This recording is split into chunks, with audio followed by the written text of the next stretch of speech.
Cha tôi ơi!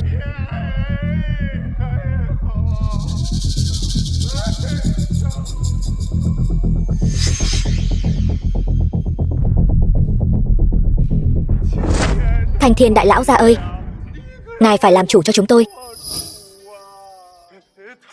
Tập đoàn Đường Thị bọn họ ép mua ép bán. Bọn họ thuê một đám du côn đánh cha tôi mất mạng. Ngươi đừng ngậm máu phun người. Tập đoàn Đường Thị, chúng ta tuyệt đối không thể làm ra loại chuyện này. Ngài xem, cô ta còn muốn trả thù tôi. Ngươi cứ nói toạc ra. Có ta ở đây, bọn họ không dám làm gì ngươi đâu. Bọn họ thừa dịp nửa đêm cưỡng chế phá rỡ nhà tôi, vợ tôi, còn đứa con gái vừa tròn tháng của tôi đều mất thảm trong đó. Đường Vũ San, ngươi thật to gan. Đường ra các ngươi là công ty hay là xã hội đen? Được đấy. Thời cơ vừa đúng lúc. Muộn thêm chút nữa thì cả hai chúng ta đều bỏ mạng ở đây rồi. Tổng đốc đại nhân, Đường ra chúng tôi kinh doanh nhiều năm, tuyệt đối không thể làm ra loại chuyện đê tiện như vậy.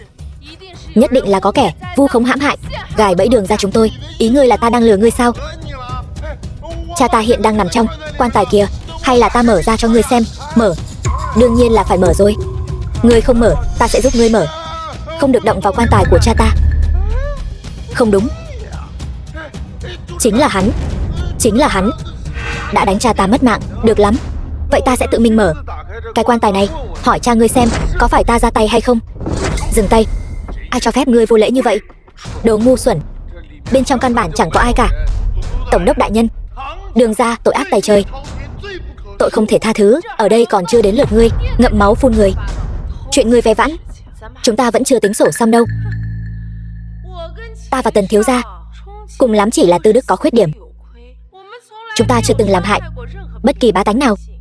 Còn ngươi Đường Vũ San, phá nhà người ta, cướp của hại người, tội ác chồng chất. Đúng vậy tổng đốc đại nhân. Ngài cai quản Vân Thành bao nhiêu năm nay, ai ai cũng ca tụng đường không nhặt của rơi, đêm không cần đóng cửa.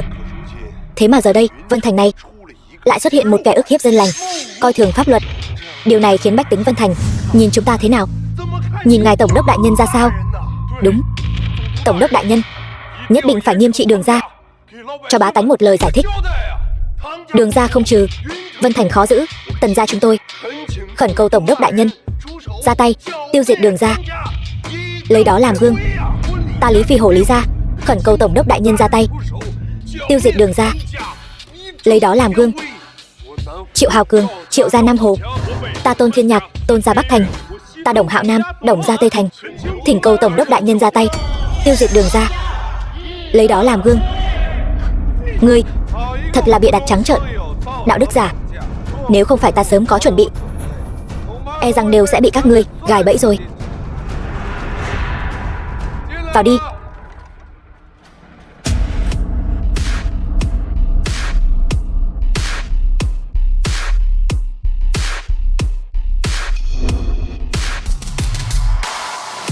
Thủ lĩnh thần tướng Chiến Tôn Điện Toàn Cơ bái kiến tôn thượng.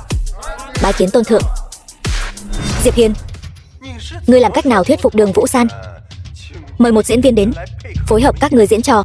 Đường tổng dùng thủ đoạn hèn hạ như vậy thật là mất mặt.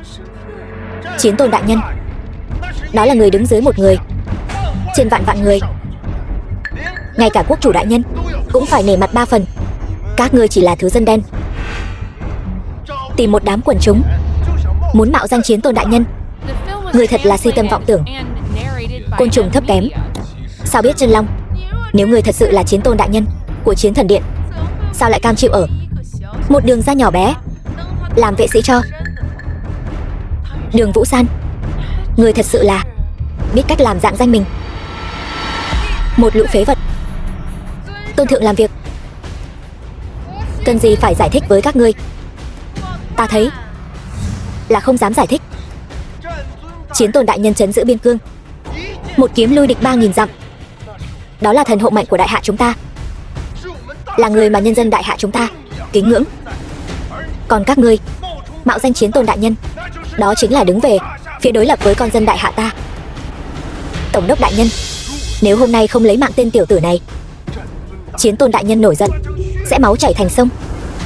Cho dù quốc chủ có đến cũng phải gật đầu phối hợp. Đến lúc đó Vân Thành chúng ta sẽ vạn kiếp bất phục. Tổng đốc đại nhân, ngài còn chờ gì nữa? Không lấy mạng hắn, đợi Chiến Tôn Điện biết được chuyện như vậy, chúng ta sẽ thật sự tiêu đời. Đường Vũ San, ngươi và bảo tiêu của ngươi phạm tội tay trời, chắc chắn phải mất mạng. Dù thân có đến cũng không cứu được các ngươi. Dưới Cửu Tuyền, hãy chuyển lời tới cha mẹ ngươi. Ta cũng là bất đắc dĩ mới làm vậy. Ban bố chiếu chỉ tru sát, Đường ra tức khắc bị loại bỏ.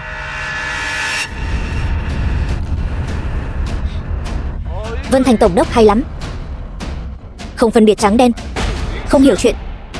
Thần thật sự đang ở đây, vậy mà có mắt như mù. Còn ban bố chiếu chỉ tru sát, cái nên tru sát là các ngươi. Toàn Cơ đâu? Thuộc hạ có mặt, đầu sắp rơi rồi, vẫn còn cứng miệng, lấy mạng hắn cho ta.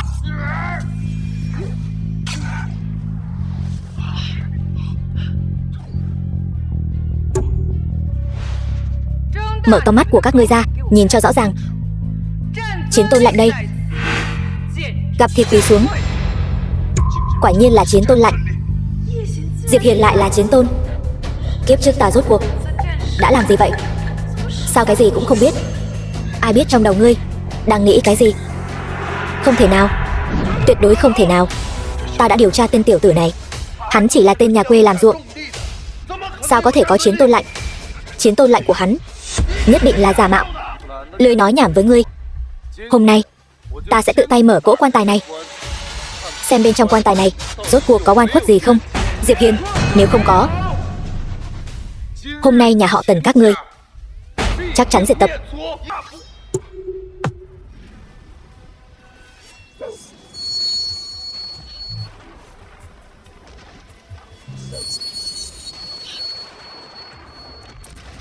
Trống không, quả nhiên là trống không. Lôi Thiên Thừa, ngươi mù mắt mù lòng, không phân biệt phải trái đã muốn ra tay. Nếu không phải bản tôn tự mình mở quan nghiệm thi, thì tên rác rưởi nhà ngươi mới chịu nhận rõ hiện thực sao? Quỳ xuống cho ta. Xin Tôn Thượng đại nhân thứ tội, xin Chiến Tôn đại nhân thứ tội. Tôn Thượng, Lôi Mỗ ngu si đần độn, nhẹ dạ cả tin, xin Tôn Thượng chỉ đường sáng. Rốt cuộc là ai hãm hại? Lôi Mỗ sẽ lập công chuộc tội. Là ai hết lần này đến lần khác xúi dục ly gián nhằm vào nhà họ Đường? Lại là ai cản ta mở quan tài, đặt điều nói xấu? Tần Thiên, Chu Đại, không ngờ các ngươi cũng có ngày hôm nay.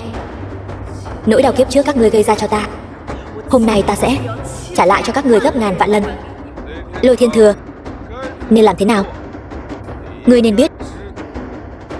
Xin Tôn Thượng yên tâm, hai nhà Tần Chu tịch thu diệt tộc, mất chưa hết tội.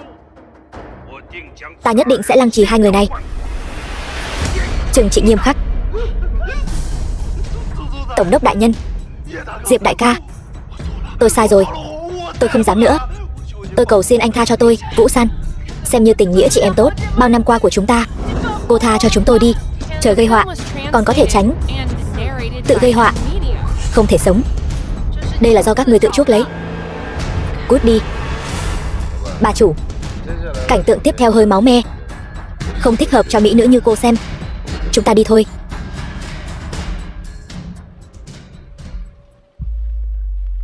Người đâu? Lăng trì hai tên này, treo xác ở cổng thành để răn đe. Tổng đốc đại nhân, tôi cầu xin ngài, tôi sai rồi. Tổng đốc đại nhân, ngài không thể lấy mạng tôi. Anh họ tôi, anh ấy cũng là người của Chiến Tôn Điện. Ngài hãy nể mặt anh họ tôi một chút, anh ấy nhất định sẽ cảm ơn ngài. Tôi cầu xin ngài. Anh họ cô là ai? Tôi không biết, nhưng trong Chiến Tôn Điện có ai lớn hơn Tôn Thượng? Tại sao ta phải nể mặt hắn? Ra tay. Tổng đốc đại nhân, xin ngài tha cho chúng tôi, tất cả dừng tay cho ta. Thất thập nhị đường chủ của Chiến Tôn Điện, Chu Thiên Tứ đang ở đây. Kẻ nào dám động đến muội muội ta? Chu Thiên Tứ, đường chủ Chiến Tôn Điện. Biểu ca cứu tôi với. Biểu ca, xin hãy cứu tôi. Ngươi là ai? Là ta đây, hắn là Tần gia đại thiếu, cũng là nam nhân của ta. Hiểu lầm rồi. Lôi Thiên Thừa, ngươi thật to gan. Ta Chu Thiên Tứ vừa mới được thăng lên chức thất thập nhị đường chủ, ngay cả nghi thức thụ phong còn chưa kịp làm đã nhận được tin, nói rằng ở cái Vân Thành nhỏ bé này có kẻ muốn lấy mạng muội muội ta. Đừng nói là muội muội ngươi, cho dù ngươi là đường chủ, ta cũng chẳng coi vào đâu. Lấy mạng muội muội ngươi là vì nữ nhân này, buông lời bịa đặt, gây chuyện thị phi, chọc giận Chiến Tôn đại nhân. Tôn thượng hạ lệnh, thiên hạ ai dám không tuân theo? Chẳng lẽ ngươi nghĩ một đường chủ nhỏ bé như ngươi dám kháng lệnh Tôn thượng? Ta nói ngươi vị tổng đốc này, hôm nay coi như đến hồi kết rồi. Chỉ vài ba câu nói đã bị hắn lừa cho xoay mòng mòng, thật là đồ rác rưởi. Ngươi có ý gì? Nay biên cương chiến sự liên miên, địch ngoại bang nhiều lần thăm dò ranh giới của ta, để tránh binh đao tái khởi. Ba đại chiến tướng của Chiến Tôn Điện đã đến biên cương bảo vệ bờ cõi. Ngươi nói cho ta biết, vào thời khắc nguy cấp này, Chiến Tôn đại nhân chẳng lẽ lại bỏ mặc biên cương đến cái Vân Thành nhỏ bé này, đến cái buổi tiệc rượu rác rưởi này sao? Thì ra đây là... Dạ sao? Thôi được, không biết thì không có tội. Hãy thể hiện thành ý của các ngươi đi. Xin lỗi muội muội ta, ta sẽ không so đo với các ngươi. Nếu không, tất cả mọi người ở đây xử không tha. Đường chủ đại nhân, Lý gia chúng tôi nguyện ý dâng lên chục tỷ, mong đường chủ đại nhân tha thứ. Lôi mẫu ta nguyện ý dâng lên 100 tỷ, mong đường chủ thứ lỗi. Coi như các người biết điều. Biểu ca, tiện nhân vừa rồi và tên kia đã ức hiếp ta như vậy, huynh phải báo thù cho muội. Biểu ca, huynh phải giúp chúng ta. Yên tâm đi, đã đến đây rồi, nhất định phải cho tên giả mạo Chiến Tôn kia tàn sát vạn đoạn, không thể dung thứ. Toàn Cơ, lần này làm tốt lắm.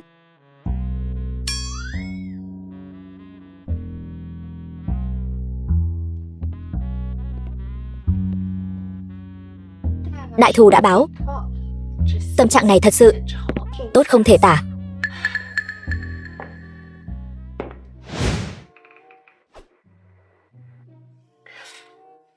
Thân hình này của tôi, khuôn mặt này thật sự tốt không thể tả. Diệp Hiên nhất định sẽ bị mê hoặc. Đường Vũ San sao ngươi ngu ngốc như vậy? Diệp Hiên lợi hại như vậy, kiếp trước ngươi lại chỉ tin lời ma quỷ của Tần Thiên. Lần này tuyệt đối không thể bỏ qua Diệp Hiên, phải nắm chặt hắn trong lòng bàn tay, đừng để hắn chạy thoát.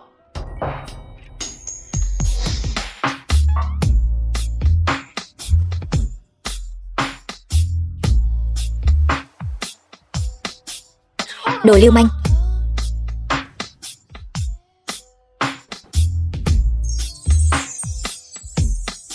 Ngươi làm gì vậy? Thả ta ra. Đồ lưu manh. Ngươi té ngã thì làm sao? Ta chính là vệ sĩ thân cận 24 giờ của ngươi đó. Bà chủ, ta có một vấn đề muốn hỏi ngươi. Hỏi thì hỏi đi. Ngươi có thể trước tiên bỏ chân ta xuống không? Ngươi rốt cuộc là ai? Ta chính là Đường Vũ San. Còn có thể là ai? Ngươi đương nhiên là Đường Vũ San. Nhưng ngươi là Đường Vũ San nào? Hắn làm sao lại đột nhiên hỏi vấn đề này? Chẳng lẽ chuyện ta trọng sinh đã bị phát hiện?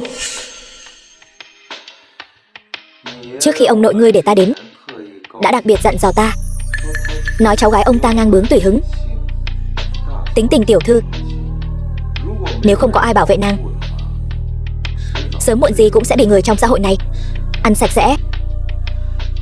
Nhưng những gì ngươi làm và những gì ông nội ngươi nói hoàn toàn không liên quan. Đừng hỏi nữa. Ta trọng sinh rồi, chuyện này nói ra ai tin? Chẳng phải bị coi là thần kinh sao? Sao vậy Đường tiểu thư? Nói đi. Diệp Hiên, ta thích ngươi, làm bạn trai ta đi.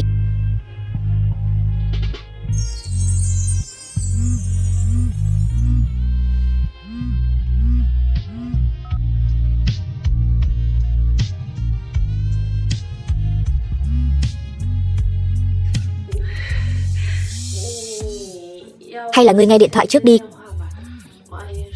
Lỡ là chuyện gấp.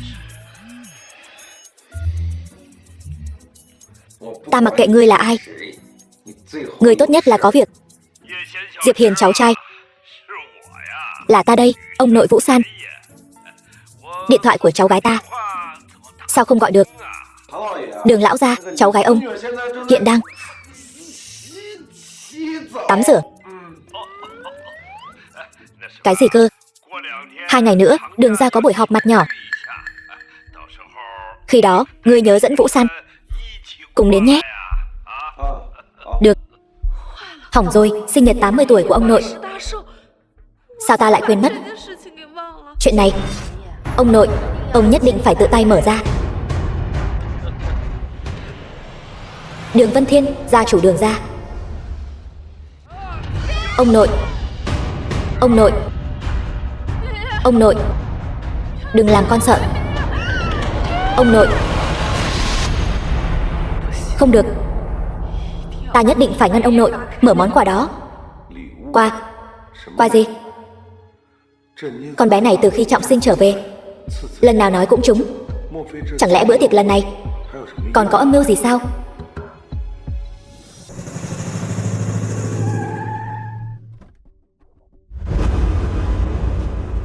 Tôn thượng, món quà lần này chuẩn bị hơi vội vàng, nhưng theo lời ngài dặn, ta đã đặc biệt sắp xếp món bảo vật Hoàng gia Phủ Tang, Thiên Đồng Dạ Minh Châu làm quà mừng thọ. Bảo vật Hoàng gia Phủ Tang lấy đâu ra? Chiến lợi phẩm lần trước, ngài cứ yên tâm nhận lấy. Có lòng rồi. Đúng rồi, tiệc mừng thọ của lão gia điều tra rõ chưa? Bẩm tôn thượng, tin tức hiện tra được là cả trên dưới nhà Đường đều không phục Đường tiểu thư chỉ là phận nữ nhi mà có thể làm người thừa kế, cho nên lần mừng thọ này có khả năng rất lớn sẽ nhắm vào Đường tiểu thư. Đến thời đại nào rồi mà còn phân biệt nam nữ? Cái trò này thôi bỏ đi. Binh đến tướng chặn, nước đến đất ngăn.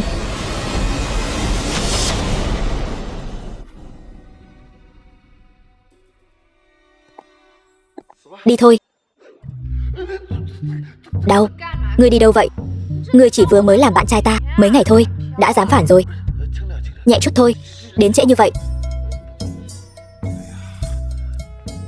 Không phải ta phải đi chuẩn bị quà cho lão gia tử sao? Đi vào trong thôi.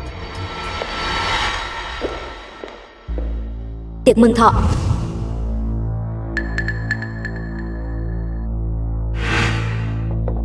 Biểu muội. Đường Minh, nhị phòng Đường gia. Vị này là bạn trai của ta, Diệp Hiền. Thì ra người đã hủy hôn với Tần thiếu rồi làm loạn trong đó. Đường Hạo, tam phòng Đường gia. Chỉ vì cái tên ăn bám vô dụng này sao? Đường Hạo, ngươi có ý gì? Có ý gì là sao? Ngươi có biết không, việc ngươi phá hủy hôn ước đã mang lại cho Đường gia rất nhiều tổn hại. Ta khuyên ngươi nên thu lại cái tính tiểu thư của mình đi, đến trước cửa Tần gia mà xin lỗi. Em gái, chúng ta đều là nữ nhi, ta sẽ không khách khí mà nói. Đường Thu, tứ phòng Đường gia. Một bảo bối như Tần đại thiếu gia ngươi không chọn, vậy mà lại nhất quyết chọn một gã la lịch bất minh như này. Ngươi đúng là thích hạ thấp thân phận mình để mà ở bên cạnh loại rác rưởi vô dụng này. Diệp Hiền, tát miệng. Được thôi. Các ngươi từng đứa một ở nhà Đường ăn không ngồi rồi thì có tư cách gì chất vấn sự lựa chọn người thừa kế của ta? Còn dám ở đây nói bậy.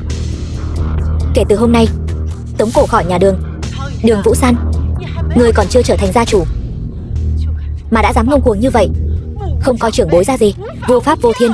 Không coi trưởng bối ra gì, vô pháp vô thiên. Diệp Hiền chính là điện chủ Chiến Tôn Điện. Các ngươi không quỳ xuống hành lễ thì thôi đi, còn ở đây ăn nói sắc sược, bị vài cái tát còn coi là nhẹ. Chiến Tôn đại nhân, cô ta tin, cô ta thật sự tin rồi. Các ngươi có ý gì? Đường Vũ San, ngươi cũng khá lắm. Hắn ta đại náo tiệc rượu của tổng đốc, mạo danh Chiến Tôn, bây giờ đã ồn ào khắp nơi, ai ai cũng biết. Chỉ có ngươi còn bị che mắt, cứ nhất quyết coi tên này như bảo bối. Đến lúc đó chuyện này nếu thật sự truyền đến Chiến Tôn Điện, đến tai nhân vật lớn thật sự, ngươi còn có thể nhảy nhót được mấy ngày. Ta khuyên ngươi nên từ bỏ chuyện người thừa kế đi. 100 năm cơ nghiệp nhà Đường Nếu bị hủy trong tay người phụ nữ ngu xuẩn như ngươi thì thật là mất nhiều hơn được. Chiến tôn giả mạo.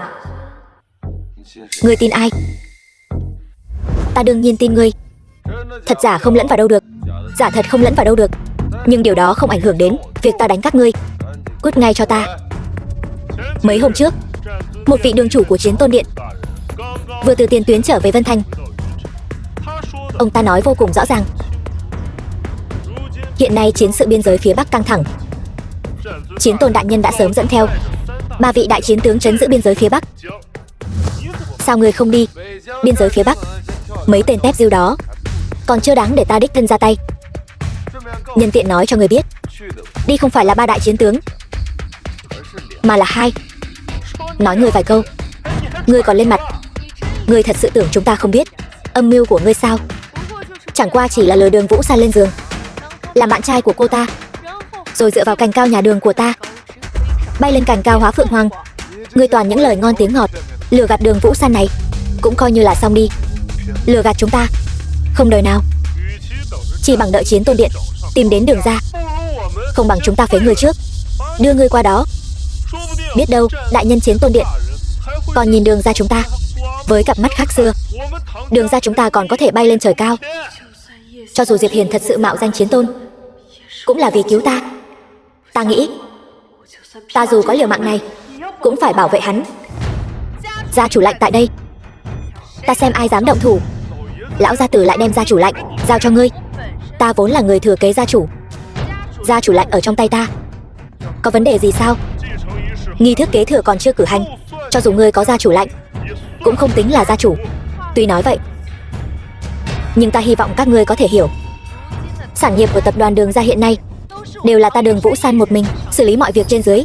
Còn các ngươi bất quá chỉ chiếm một chút cổ phần nhỏ nhoi. Hiện nay gia chủ lạnh ở trong tay ta, ta muốn thu hồi đặc quyền của các ngươi thật dễ dàng. Nếu còn muốn sống cuộc sống an nhàn sung sướng thì hãy động cái đầu heo của các ngươi, suy nghĩ xem nên nói thế nào. Huống hồ ta và Diệp Hiền ở bên nhau không phải vì thân phận gì của hắn. Nếu thật sự xảy ra chuyện gì, tai họa ngập đầu, ta cũng sẽ cùng hắn cùng nhau đối mặt với khó khăn, cùng nhau xuống mồ. Đường Vũ San, người vảnh tai lên, nghe cho rõ. Đường gia ta truyền thừa trăm năm, dựa vào chính là mọi người bình đẳng. Đường gia này còn chưa phải do một mình ngươi quyết định. Đừng có lúc nào cũng đường gia này nọ, các ngươi không đại diện được. Nếu đường gia đến lúc đó thật sự xảy ra chuyện gì, các ngươi e rằng từng người chạy nhanh hơn ai hết. Ngươi hiện tại còn chưa kế thừa vị trí gia chủ, đã độc đoán chuyên quyền như vậy. Nếu có một ngày ngươi thật sự kế thừa, vậy đường gia này còn có chỗ dung thân cho chúng ta sao? Rõ ràng là vì lợi ích của mình, còn nói được đàng hoàng như vậy. Mặt các ngươi cũng dày thật. Ta đề nghị phế bỏ thân phận người thừa kế của Đường Vũ San, chuyển giao cổ phần của nàng cho chúng ta. Sau đó đuổi 2 tên này ra khỏi đường ra. Ai tán thành, ai phản đối? Ta đồng ý. Ta cũng đồng ý. Đồng ý, đồng ý. Các ngươi muốn tạo phản sao? Tạo phản thì không đến mức. Chẳng phải vì ngươi Đường Vũ San không giữ quy củ khiến đường ra trên dưới phẫn nộ sao? Đây là hình phạt dành cho ngươi. Phạm lỗi phải nhận, chịu đòn cho vững. Ngươi tự ngoan ngoãn giao gia chủ lạnh ra đây, hay là để chúng ta tự lấy? Thật là vô nghĩa. Các ngươi sỉ nhục ta như thế nào ta mặc kệ. Dù sao các ngươi cũng là thân tộc của Vũ San, bắt nạt các ngươi thật mất mặt. Nhưng bây giờ các ngươi đã phạm phải tội tay trời. Nếu còn không cút ngay thì đừng trách ta trở mặt vô tình. Chư vị khó mà thoát khỏi mất mạng. Bọn ta phạm tội gì? Ngươi đừng ngậm máu phun người. Cho dù bọn ta có tội, cũng không đến lượt ngươi khô môi múa mép. Tội của các ngươi có 3. 1. Bịa đặt thị phi chia rẽ ly gián, xúi dục kích động. 2. Vu khống bịa chuyện, có mắt như mù. 3. Quan trọng nhất là bắt nạt nữ nhân của ta. Tội không thể tha.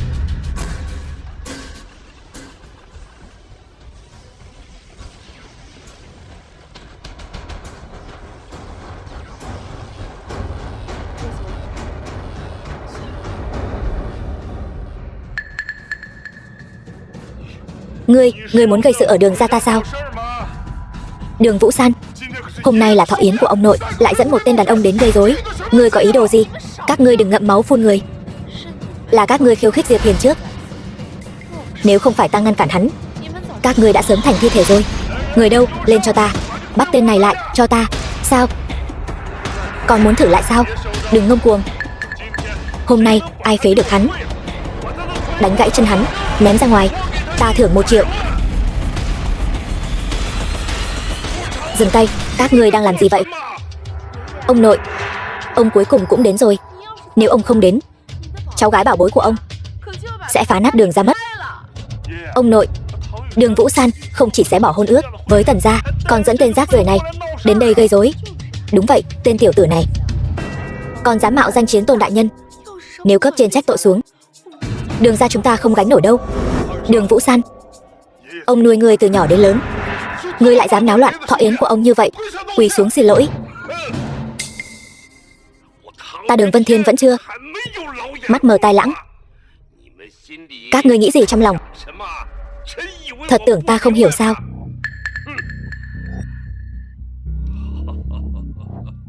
Diệp Hiền, đã lâu không gặp, chăm sóc cháu gái ta thật làm khó cháu rồi. Lão gia tử không cần khách sáo, dù sao chúng ta cũng coi như người một nhà. Người một nhà? Cháu và Vũ San. Ông nội, cháu và Diệp Hiền ở bên nhau rồi. Tốt. Ông nội, Đường Vũ San lại cùng tên này ở bên nhau, sao ông lại vui mừng như vậy? Hay là ngày mai cháu đưa ông đến bệnh viện xem ông có phải đã lú lẫn rồi không? Đồ hỗn láo. Đại ca, chính ta đã sắp xếp cho Diệp Hiền đi chăm sóc Vũ San. Ý định của ta là để hai người họ đến với nhau, thuận lý thành chương, kết hôn thành gia thất. Ngươi có hiểu không hả? Còn chuyện giả mạo Chiến Tôn, không cần các ngươi phải bận tâm, ta tự có sắp xếp. Lão gia, việc này ông làm có chút vô nhân đạo đấy. Khương Thái công câu cá, nguyện giả thượng câu. Tiểu Hữu, ta nào có ép buộc ngươi đâu, đều là do ngươi tự nguyện mà. Không được, ta phản đối. Ông nội, ta không thể trơ mắt nhìn Đường gia nhảy vào hối lửa được. Đường Minh, lão già ta còn chưa mất đâu. Khi nào đến lượt ngươi đến đây chất vấn quyết định của ta? Đường Minh, hay là vị trí gia chủ này ngươi ngồi đi. Không dám. Mấy đứa bay lại đây. Xin lỗi Diệp Hiền, nếu không thì tống cổ ra khỏi nhà, tịch thu toàn bộ tài sản, vĩnh viễn không được quay về. Diệp Hiền, xin lỗi. Xin hãy tha thứ cho tôi. Xin lỗi. Thôi được rồi, ta sẽ không so đo với lũ nhãi danh các ngươi nữa. Nhưng mà nhớ kỹ, ta sẽ luôn giám sát các ngươi. Đi thôi lão gia tử, cùng ăn mừng sinh nhật. Được, đi thôi. Diệp Hiền, chuyện này coi như bỏ qua nhé. Ngươi không thể hận thù Đường gia chúng ta đâu. San San nhà chúng ta sau này phải nhờ cậy ngươi nhiều đấy. Đi thôi.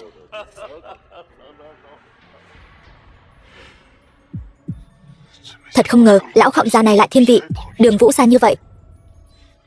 Hắn vô tình thì đừng trách chúng ta vô nghĩa. Dù sao hiện tại cả Đường gia đều không hài lòng với việc Đường Vũ San làm gia chủ. Chi bằng chúng ta nhất quyết không làm và không thoái lui.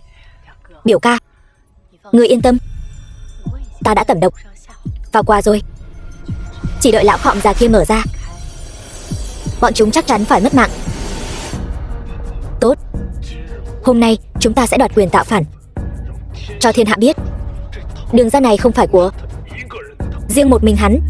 Xem nào, ta muốn tự tay tiến lão gia lên đường. Đại ca, huynh đi theo ta.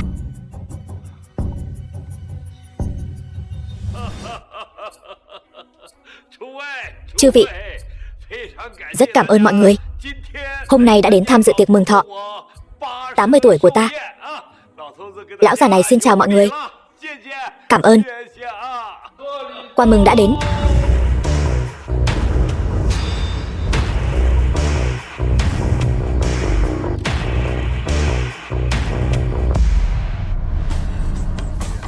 Ông nội, vừa rồi là chúng con nóng vội. Chúng con đã nhận ra lỗi lầm của mình và còn chuẩn bị cho ông một món quà hậu hĩnh. Xin ông hãy tha thứ cho chúng con. Biết sai sửa lỗi là điều tốt nhất.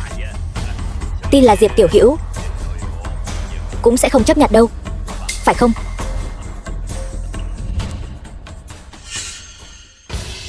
Đường Minh kính biếu một bức tượng phúc tinh bằng vàng ròng, một căn biệt thự 3 tầng thượng thủy, một chiếc Bentley. Chúc ông nội trường thọ trăm tuổi, phúc như Đông Hải. Tốt. Đường Hạo kính biếu một bức tượng thọ tinh bằng vàng ròng, một hộp linh chi ngàn năm, một bình ngọc trai Đông Hải. Chúc ông nội bách độc bất xâm, khỏe mạnh trường thọ. Tốt lắm. Đường Thu kính biếu một bức tượng lộc tinh bằng vàng ròng, một chiếc nhẫn đế vương lục tượng phẩm, một bình sứ mèn lam thời nguyên. Chúc ông nội luôn vui vẻ, hạnh phúc viên mãn. Tốt. Đều đứng dậy hết đi. Những món quà này cũng không có gì lạ. Chẳng lẽ Vũ San nghĩ nhiều rồi? Diệp Hiên, quà của chúng tôi đã tặng xong rồi. Con của anh thì sao? Lấy ra cho chúng tôi mở mang tầm mắt đi. Lẽ nào không chuẩn bị gì sao? Vũ San từ nhỏ đã lớn lên bên cạnh ông nội, thân thiết như người nhà. Dù cô ấy không mang quà đến cũng là điều dễ hiểu. Nhưng cậu là con rể đến từ nơi khác, lần đầu tham gia tiệc thọ của Đường gia chúng tôi. Nếu không mang được chút gì đó ra thì đừng trách chúng tôi trở mặt vô tình đấy. Món quà tôi chuẩn bị là bảo vật thế gian, so với mấy thứ tầm thường của các người tốt hơn gấp ngàn vạn lần. Chẳng qua chỉ là một viên nhựa dầm mà cũng đáng để cậu thổi phồng như vậy sao? Đúng vậy, cậu cũng chỉ là một kẻ thấp hèn chưa từng thấy gì trên đời mà thôi. Đường Minh, tin hay không tôi sẽ khâu cái miệng của anh lại đấy. Vũ San, hắn ta Diệp Hiền không chuẩn bị được quà hậu hĩnh thì thôi đi, cùng lắm thì thừa nhận mình không có tiền thôi. Vậy mà hắn ta lại lấy ra một viên nhựa dầm như vậy, còn nói nó là bảo vật nhân gian. Thật là quá đáng rồi. Đường gia chúng tôi không chào đón kẻ khoác lác, thật là chưa thấy gì trên đời. Nghe cho kỹ đây, nó gọi là Thiên Đồng Dạ Minh Châu. Đây chính là viên châu duy nhất trên đời, nằm trên vương miện của quốc chủ Phủ Tang. Thiên Đồng Dạ Minh Châu. Đúng vậy. Này cậu. Ông nội, ông cũng biết cháu làm kinh doanh trang sức mà. Để cháu xem giúp ông.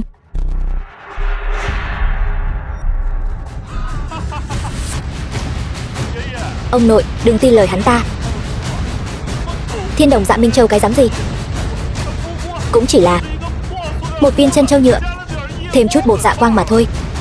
Nhà máy của tôi sản xuất mấy thứ đồ bỏ đi này đấy, một ngày làm được mấy vạn cái.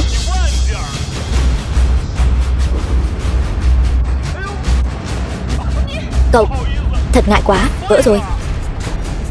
Đường Minh, Vũ San, đừng giận. Tôi đền cho cậu ta là được. Cậu không đền nổi đâu. Một viên chân châu tôi lại không đền nổi sao? 100 đồng đủ không? Tôi nói rồi, cậu không đền nổi đâu. Cái cậu làm vỡ không chỉ là một viên Dạ Minh Châu, mà là thể diện của Đại Hạ Chiến Tôn Điện. Cậu giả vờ đến nghiện rồi đấy. Thân phận của cậu sớm đã ai ai cũng biết rồi, còn dám nhắc đến Chiến Tôn Điện nữa sao? Thằng nhóc, ông nội đã sớm nhìn thấu bộ mặt thật của cậu rồi. Hôm nay cậu dám đánh tôi đời chắc rồi. Diệp Hiền cháu trai, cậu bớt giận đi. Đồ vô dụng này, rác rưởi cặn bã. Hôm nay lão già ta sẽ đích thân ra tay trừng trị thằng nhóc này. Ông nội, ông làm gì vậy? Biểu ca cũng là vì ông mà. Ông nội, đừng giận. Ông nội, rõ ràng là hắn ta coi thường tiệc thọ của ông, còn đánh con. Sao ông lại đá con? Ông nội vẫn chưa lú lẫn. Cậu hết lần này đến lần khác gây chuyện, còn chọc tức Diệp Hiền. Cậu tin hay không, ông nội sẽ phế cậu. Ông nội, hôm nay là đại thọ 80 tuổi của ông, ngày quan trọng như vậy. Hôm nay hắn dám lấy một viên chân châu dởm lừa ông. Vào ngày mai hắn dám đi lừa Đường Vũ San, rồi đem cả Đường ra cho hắn đấy. Vậy tôi cũng bằng lòng. Bất kể viên Dạ Minh Châu này là thật hay giả, Diệp Hiền dù có tặng tôi một cọng cỏ đuôi chó, tôi cũng thích. Qua nhạy lòng thành, tôi thích chính là con người của Diệp Hiền. Ta công nhận Diệp Hiền là cháu rể. Hôm nay ai còn dám nói này nói nọ thì khỏi cần làm tiệc thọ 80 của ta nữa. Chúng ta sẽ tại chỗ thi hành gia pháp. Cậu lại đây, xin lỗi Diệp Hiền đi. Diệp Hiền, xin lỗi. Viên Dạ Minh Châu của cậu bao nhiêu tiền? Tôi đền. Tôi nói rồi, cậu không đền nổi đâu. Tôi Đường Minh dù sao cũng có tài sản hàng tỷ. Một viên Dạ Minh Châu dởm của cậu tôi lại không đền nổi sao? Nói con số đi. Thái độ nghiêm chỉnh cho tôi. Cúi đầu xin lỗi.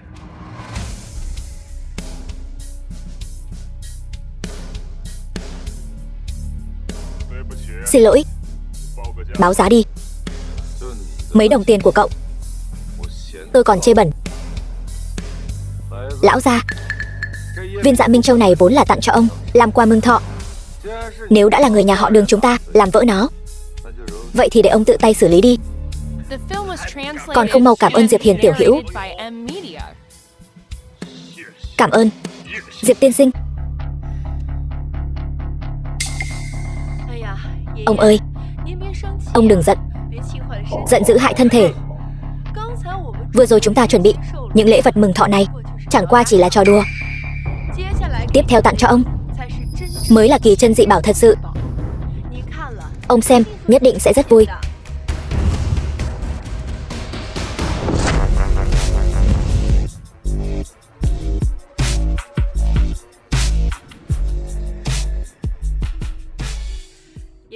Ông ơi, xem đi.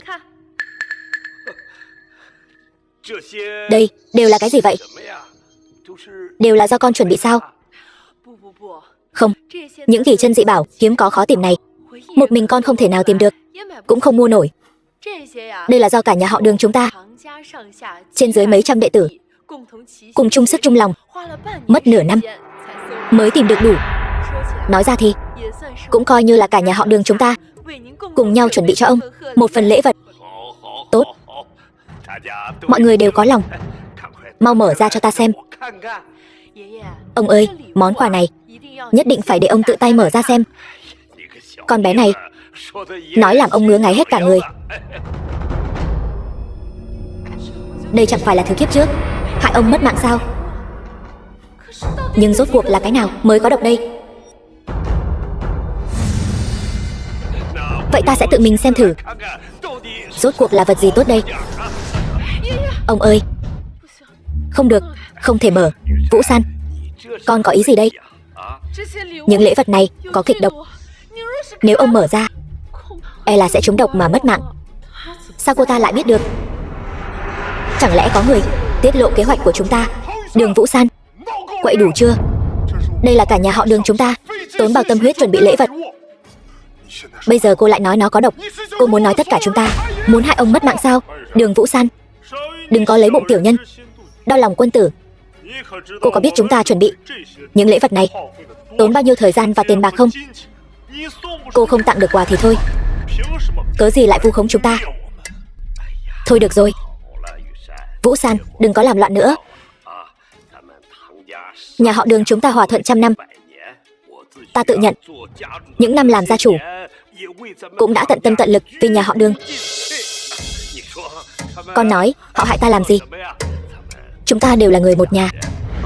Đường Vũ San, cô nói chúng ta muốn hại ông, vậy ta sẽ tự tay mở ra cho cô xem bên trong rốt cuộc có gì.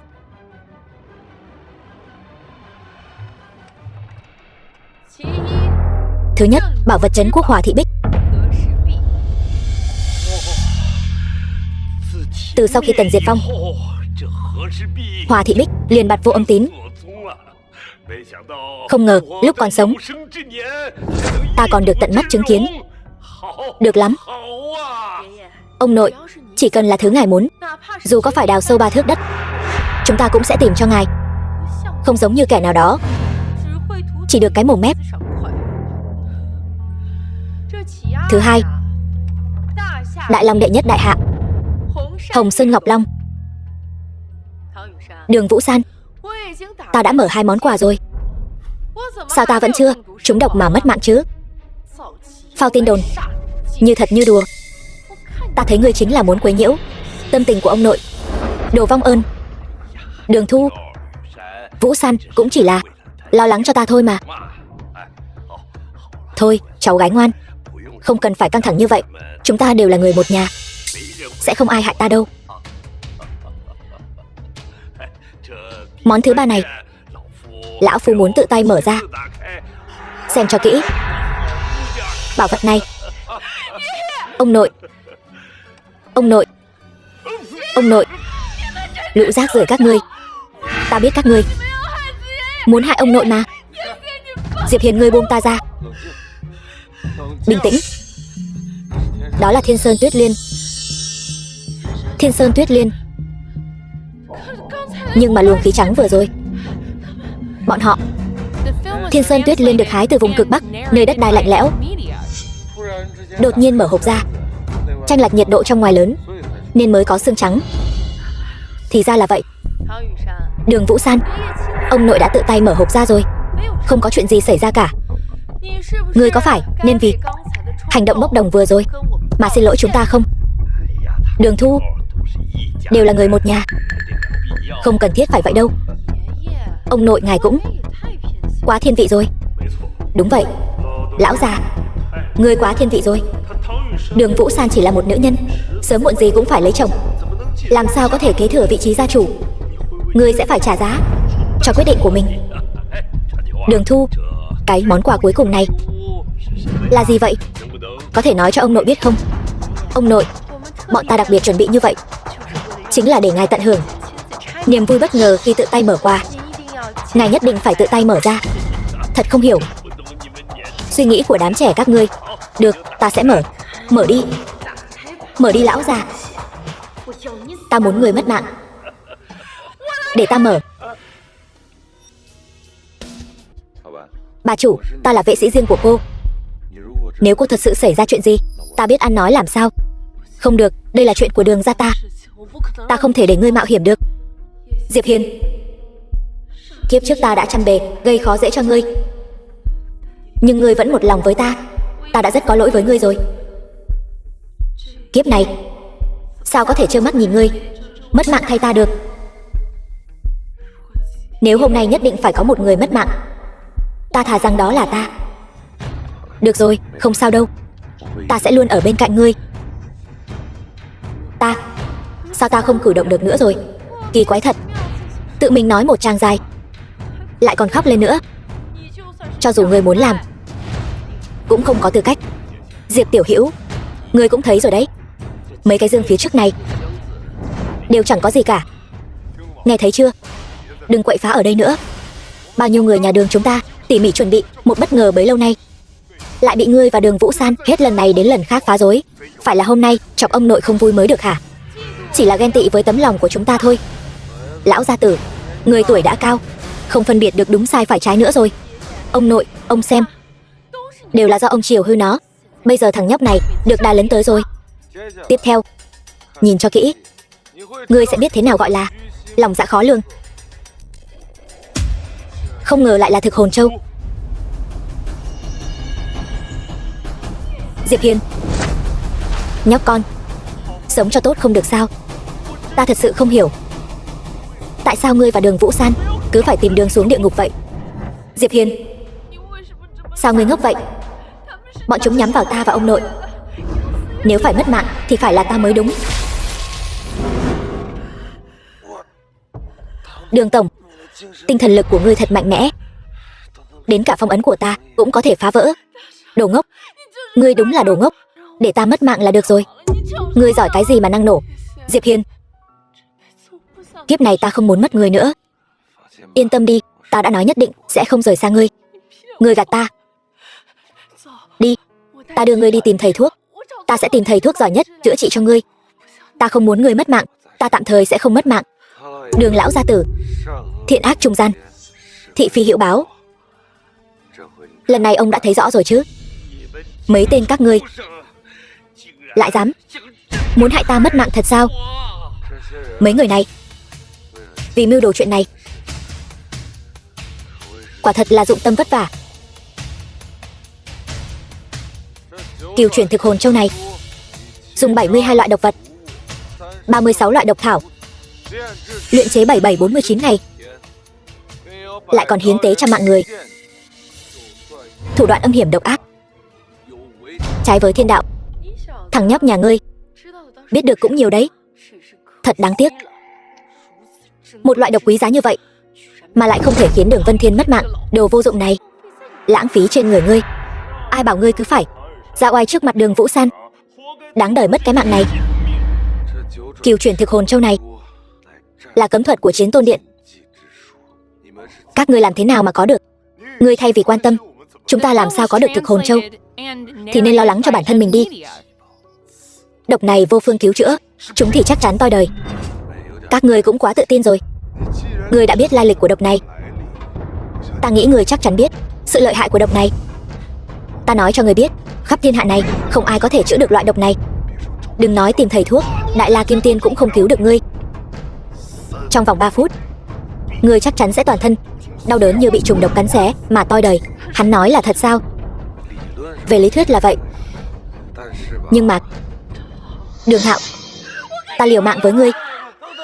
Từ từ, đừng kích động. Ta muốn xem thử bọn họ còn có thể giở cho gì. Vừa rồi còn dám đánh ta. Ta muốn người mất mạng. Hắn là một tên phế vật chắc chắn mất mạng. Ngươi so đo với hắn làm gì? Lát nữa sẽ có thời gian băm xác. Phản rồi. Bọn ngươi thật sự là phản rồi. Không ngờ trong tiệc thọ 80 của Đường Vân Thiên ta, các ngươi lại dám mưu đồ phản nghịch. Các ngươi lại dám hãm hại Diệp Tiểu Hữu. Các ngươi có gan thì nói cho ta biết, ai cho các ngươi lá gan hùm mật gấu để các ngươi làm như vậy? Ngươi bớt ngụy biện ở đây. Nếu không phải ngươi, cứ nhất quyết giao vị trí gia chủ cho Đường Vũ San. Người đàn bà này, còn bọn ta có cân nhắc đến bọn ta hay không? Năng lực của Vũ San ai cũng thấy rõ.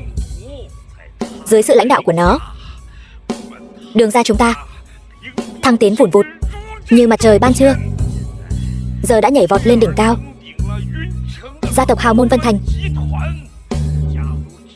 vị trí gia chủ giao cho Vũ San là lẽ đương nhiên. Ngươi nghĩ như vậy, nhưng ta không nghĩ vậy. Hay nói cách khác, trên dưới Đường gia 99% đều không nghĩ như vậy. Vị trí gia chủ tuyệt đối không thể rơi vào tay một nữ nhi. Ngươi Đường Vân Thiên giả lú lẫn, độc đoán chuyên quyền. Hôm nay ta sẽ khởi nghĩa giành lại vị trí gia chủ. Thấy chưa, trận này không có chủ mưu. Hay nói cách khác, mỗi người đều là chủ mưu. Còn ngươi đã đắc tội với tất cả mọi người. Là tất cả đó. Lão Khọm gia, bây giờ tốt nhất ngươi hãy ngoan ngoãn quỳ xuống, giao ra vị trí gia chủ của ngươi. Ta Đường Vân Thiên, giang hồ tung hoành cả đời, cảnh tượng gì chưa từng thấy. Đừng tưởng mấy đứa tiểu bối các ngươi lại có thể uy hiếp được ta sao? Còn có tất cả mọi người đang có mặt tại đây, ta sẽ không bỏ qua cho một ai. Ta sẽ tìm các ngươi tính sổ sau. Tuyệt đối không dung thứ. Ông nội, ông định tính sổ với chúng con thế nào? Là dựa vào tên tiểu tử bên cạnh ông, kẻ chắc chắn phải toi đời này sao? Hay là dựa vào đứa cháu gái ruột tay trói gà không chặt này của ông?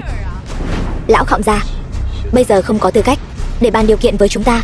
Tất cả mọi người đều đứng về phía chúng ta.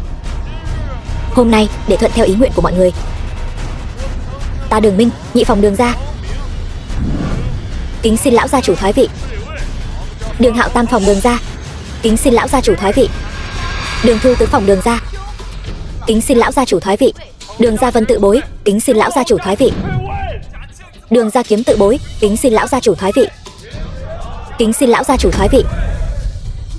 Ông nội khi nào đã bạc đãi những người các ngươi, giờ lại làm ra loại chuyện đại nghịch bất đạo như vậy. Lương tâm các ngươi còn không? Thành đại sự không câu nệ tiểu tiết. Đường Vũ San, tất cả những chuyện này đều là tại ngươi. Nếu không phải vì ngươi ngang ngược đi tranh giành với chúng ta cái gì mà vị trí gia chủ, thì ngươi cũng sẽ không rơi vào đường cùng như bây giờ. Nếu không phải vì ngươi, lão gia tử cũng sẽ không đứng ở phía đối lập với tất cả mọi người. Nếu không phải vì ngươi, tiểu tình lang của ngươi cũng sẽ không mất mạng. Chẳng lẽ ta thật sự sai rồi sao? Là ta hại tất cả mọi người sao? Những điều này đều là do đám người này tự tìm lý do cho mình thôi. Ngươi không sai, lão gia tử cũng không sai. Nếu các ngươi vẫn còn chấp mê bất ngộ, vậy thì đừng trách chúng ta tâm ngoan thủ lạt, dùng vũ lực đoạt lấy vị trí gia chủ. Có ta Diệp Hiền ở đây, ngươi thử động vào xem. Diệp Hiền, giờ ngươi còn mạnh miệng sao? Ta biết ngươi rất giỏi đánh đấm, nhưng vậy thì sao? Có thể thay đổi được cục diện bây giờ sao? Nếu ngươi có thể giúp ta trừ khử Đường Vũ San và Đường Vân Thiên, hôm nay ta vẫn có thể đưa giải dược cho ngươi. Bây giờ trên đời này chỉ còn một lọ thôi. Giải dược cứ giữ lại mà tự uống đi. Không, chỉ cần các ngươi đưa giải dược cho ta, gia chủ lạnh này ta sẽ đưa cho các ngươi.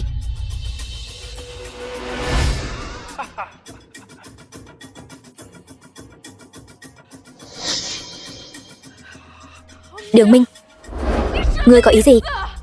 Xin lỗi, lấy nhầm rồi. Ở đây còn một lọ nữa. Hay là ngươi quỳ xuống liếm nó đi. Gần mực thì đen, gần đèn thì dạng.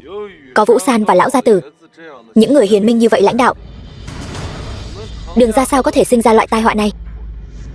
Các ngươi làm sao có thể nghĩ rằng hắn Đường Minh có thể dẫn dắt Đường ra? Tùy ngươi nói thế nào đi. Bây giờ ngươi sắp phải trúng độc mà mất mạng, còn 5 giây nữa. Cảm giác chờ mất mạng thế nào? 5 4 3 2 1. Rồi sao nữa? Sao ngươi chưa mất mạng? Chẳng lẽ không ai nói cho ngươi biết cửu chuyển thực hồn châu vật hại vạn người này, nhưng duy chỉ có một người có thể giải.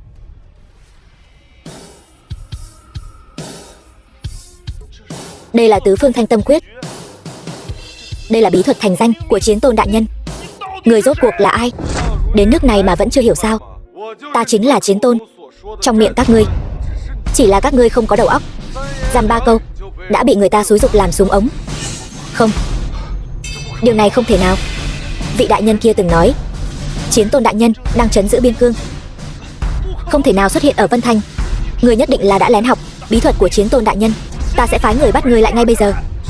Người chấp mê bất ngộ, ta thấy kẻ chấp mê bất ngộ chính là các ngươi. Tránh ra. Đến nước này còn dám mạo danh Chiến Tôn, hồ giả hổ uy, hoành hành ngang ngược. Một con cá chạch quẫy trên cạn cũng dám xưng mình là Cửu Thiên Chân Long. Đường chủ đại nhân, ý ngài là hắn ta là giả, nhưng hắn ta biết tứ phương thanh tâm quyết mà. Nếu không có chút bản lĩnh, sao dám mạo danh Chiến Tôn đại nhân, hoành hành ngang ngược chứ? Thân phận của ta cần ngươi nghi ngờ nữa sao? Ngươi im miệng. Biểu ca của ta là một trong thất thập nhị đường chủ, hắn đã vô số lần gặp Chiến Tôn đại nhân. Thân phận của ngươi liếc mắt một cái là có thể nhận ra. Đúng vậy, hôm nay ta sẽ bắt ngươi quy án, đưa đến Chiến Tôn điện, cũng coi như là một công lớn. Diệp Hiền, ta khuyên ngươi ngoan ngoãn chịu trói, miễn phải chịu đau đớn về thể xác. Ta nói các ngươi từng người một, tại sao dám tạo phản? Thì ra là có người chống lưng. Bọn ta rõ ràng là giúp Đường ra quét sạch nội loạn, đoàn kết nhất trí. Đừng nói khó nghe như vậy. Ngươi vừa nói ngươi đã gặp Chiến Tôn. Đúng vậy, ta ở Chiến Tôn điện thân phận cao, nắm giữ vị trí then chốt. Chiến Tôn đại nhân chắc chắn không thể tránh khỏi để ta làm việc cho hắn. Đương nhiên gặp không ít lần. Vô lễ, ngươi la lối om sòm cái gì? Trong Chiến Tôn điện canh phòng nghiêm ngặt, ngay cả thuộc hạ của ta Tam đại chiến tướng muốn gặp ta cũng phải xin phép, trừ phi ta có việc triệu tập. Nếu không ngươi một đường chủ làm sao có thể gặp được ta? Sao hắn ta lại biết rõ như vậy? Sao không nói nữa? Thật không biết loại người như ngươi làm thế nào mà ngồi được vào chức đường chủ. Kẻ đề bạt ngươi thật là mù mắt rồi. Ngươi nói bậy bạ gì đó. Ta đã từng đổ máu cho Chiến Tôn Điện, xông pha nơi tiền tuyến, dù sao cũng coi như là chiến công hiển hách. Nào đến lượt tên tiểu tử nhà ngươi ở đây mà ăn nói lung tung. Chiến công còn con cũng dám khoe khoang. Ngươi chiến công còn con? Ngươi đã từng đánh trận chưa hả?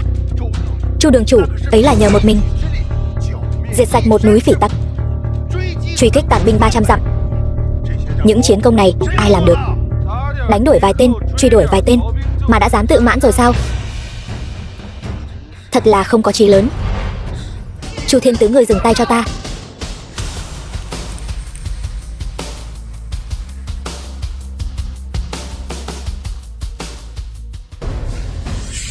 Là ngươi? Biểu ca, lại thêm một tên giả mạo nữa. Ngươi nói chuyện kiểu gì vậy? Biểu ca, huynh làm gì vậy? Toàn Cơ đại nhân, người sao lại đến đây? Vừa đúng lúc, ta vừa tóm được một tên giả mạo làm Chiến Tôn đại nhân. Ta đang định bắt hắn. Chu Thiên Tứ, người mượn chức vụ của mình, lạm quyền mưu tư, toàn tính thôn tính đường ra, tàn hại bá tánh vô tội, biết pháp phạm pháp. Ngươi có nhận tội không? Toàn Cơ đại nhân, tôi không có sai. Tất cả những gì tôi làm đều là vì muốn bắt tên phế vật tác quái này. Phế vật? Đúng vậy, chính là tên phế vật này. Trước đây đã quậy phá yến tiệc của tổng đốc, khiến cho bách tộc hào môn Vân Thành náo loạn cả lên. Biểu ca đừng nói nữa, cô ấy chính là Toàn Cơ đại nhân đó. Nói nhảm, ta tất nhiên biết cô ta là Toàn Cơ đại nhân. Lần trước ở yến tiệc, ngươi im miệng cho ta. Sao lắm chuyện thế? Không phải, việc hãm hại Đường Vũ San cũng là vì hắn ta bao che Diệp Hiền, đáng lý phải phán một cái tội đồng lõa, đáng bị trừng phạt. Sắp mất mạng đến nơi rồi, ngươi còn dám mạnh miệng. Ta bắt được tên giả mạo Chiến Tôn này, Chiến Tôn đại nhân nhất định sẽ rất vui mừng. Đây là một đại công. Hơn nữa, cho dù ta có tội, Toàn Cơ đại nhân cũng nên để Chiến Tôn đại nhân tự mình xét xử chứ. Người làm vậy là vượt quyền, định tội cho ta không thích hợp đâu. Thuộc hạ Toàn Cơ tham kiến Tôn thượng. Tham kiến Tôn thượng. Toàn Cơ đại nhân, sao người lại quỳ xuống cho hắn? Khắp thiên hạ này chỉ có một người khiến ta quỳ. Người đoán là ai? Hắn thật sự là Chiến Tôn đại nhân sao? Biểu ca, lần trước ở buổi tiệc chính là Toàn Cơ này đã xuất hiện cùng Diệp Hiền. Cái gì? Sao ngươi không nói với ta sớm hơn? Bọn ta muốn nói, nhưng huynh cũng đâu cho cơ hội. Toi đời rồi. Lần này thật sự tiêu rồi. Đường lão gia tử, ta mượn thọ yến của ngài để thanh lý rác thải của Chiến Tôn điện. Ngài không phiền chứ? Diệp tiểu hữu, cứ tự nhiên. Chiến Tôn đại nhân tha mạng, tôi đều bị bọn chúng mê hoặc, cho nên mới dám làm ra chuyện này. Chiến Tôn đại nhân, xin người niệm tình, tôi từng vì Chiến Tôn điện đổ máu, xin người tha cho tôi một mạng. Biểu ca, là huynh nói Chiến Tôn đại nhân là giả mà. Người im miệng cho ta. Chiến Tôn đại nhân, tôi biết, chính là hai người bọn họ ở buổi tiệc đã nói năng bất kính với người. Tôi sẽ lấy mạng hai tên này ngay. Ta cho phép người đứng dậy chưa?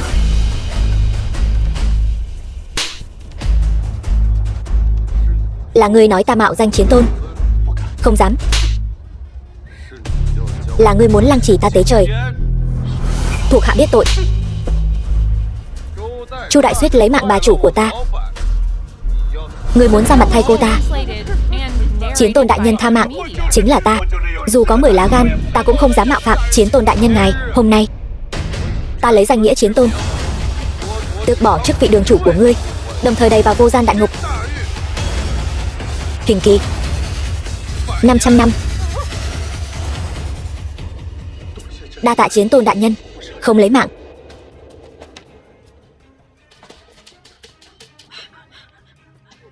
Chiến Tôn đại nhân, xin ngài cũng tha cho ta một mạng. Đều tại ta có mắt như mù. Chỉ cần ngài chịu tha cho ta, ngài bảo ta làm gì ta cũng nguyện ý. Bản tính lẳng lơ ngòm cũng không sửa đổi. Chiến Tôn đại nhân, ta sai rồi. Ta về sau nhất định sẽ an phận thủ thường, ngoan ngoãn. An phận thủ thường, ngoan ngoãn. Thật sự là vậy. Kiếp trước của ta đã mất thảm dưới tay ngươi. Kiếp trước nào Không liên quan đến ta. Chiến tôn đại nhân, cô ta vu oan giá họa cho tôi. Vũ San muốn làm thế nào thì làm thế nấy. Hai người này giao cho ngươi xử lý.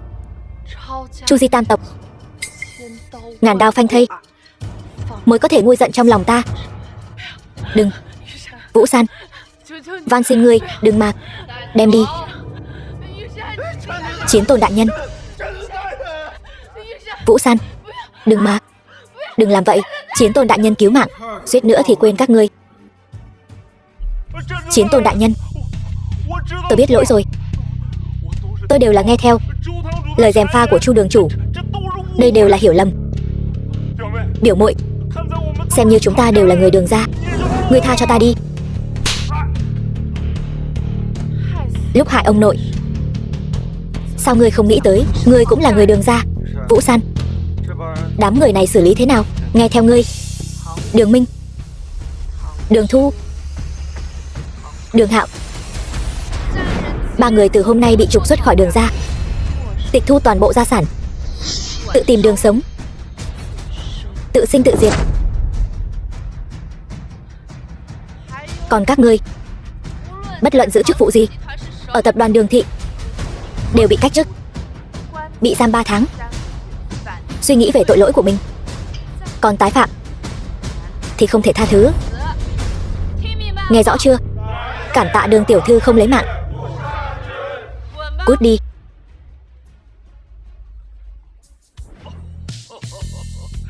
Diệp tiểu hữu, không. Chiến tôn đại nhân, vô cùng cảm tạ. Ngài đã giúp Đường gia chúng tôi giải quyết được nguy cơ lớn như vậy. Ân tình lớn như núi, lão hủ không biết lấy gì báo đáp. Đừng, ngài cứ gọi tôi là Diệp Hiền. Vũ San là bạn gái của tôi, bảo vệ Đường gia là trách nhiệm của ta. Cũng phải gọi con là Diệp Hiền. Khách sáo quá. Dù sao thì con cũng sắp cưới cháu gái ta rồi. Vậy cứ gọi con là cháu rể cũng được. Được, cháu rể. Trời cũng không còn sớm nữa. Hay là hôm nay cứ ở lại nhà ta nghỉ ngơi cho khỏe, để lão phu thể hiện một chút lòng hiếu khách. Được, đi thôi. Đi đi. Ai? Ông nội cô nói đèn hỏng, gọi tôi đến sửa. Anh thấy phòng tôi sáng trưng thế này, có giống đèn hỏng không? Không. Ông già, ông chơi tôi đấy sao? Thôi được rồi, đã đến đây rồi thì đừng đi nữa.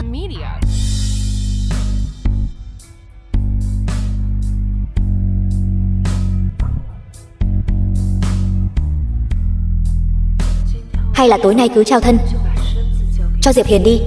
Như vậy, cho dù ta có rời xa chàng, ta cũng không có hối tiếc nào. Rời xa? Sao nàng lại muốn rời xa ta? Chàng quả nhiên nghe được ta đang nghĩ gì. Ta không có. Vừa rồi nàng quá chủ động, ta hơi sợ. Nàng nghỉ sớm đi, ta đi trước, ngủ ngon. Quay lại. Cái giường này không cho chàng ngủ nữa, hay là sao vậy?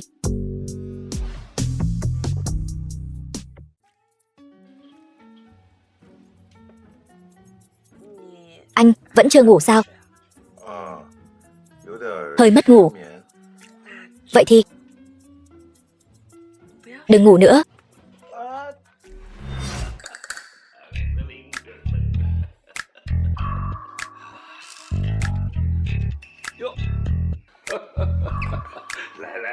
Lại đây, mau ngồi xuống. Ông vào tối hôm qua không được quang minh chính đại lắm. Tối qua sao? Là khóa bị hỏng. Ngồi đi. Sáng nay vừa mới hửng sáng, ta đã sửa khóa rồi. Đây là trà đại bổ bí truyền, pha riêng cho con. Nếm thử xem. Uống nhiều vào.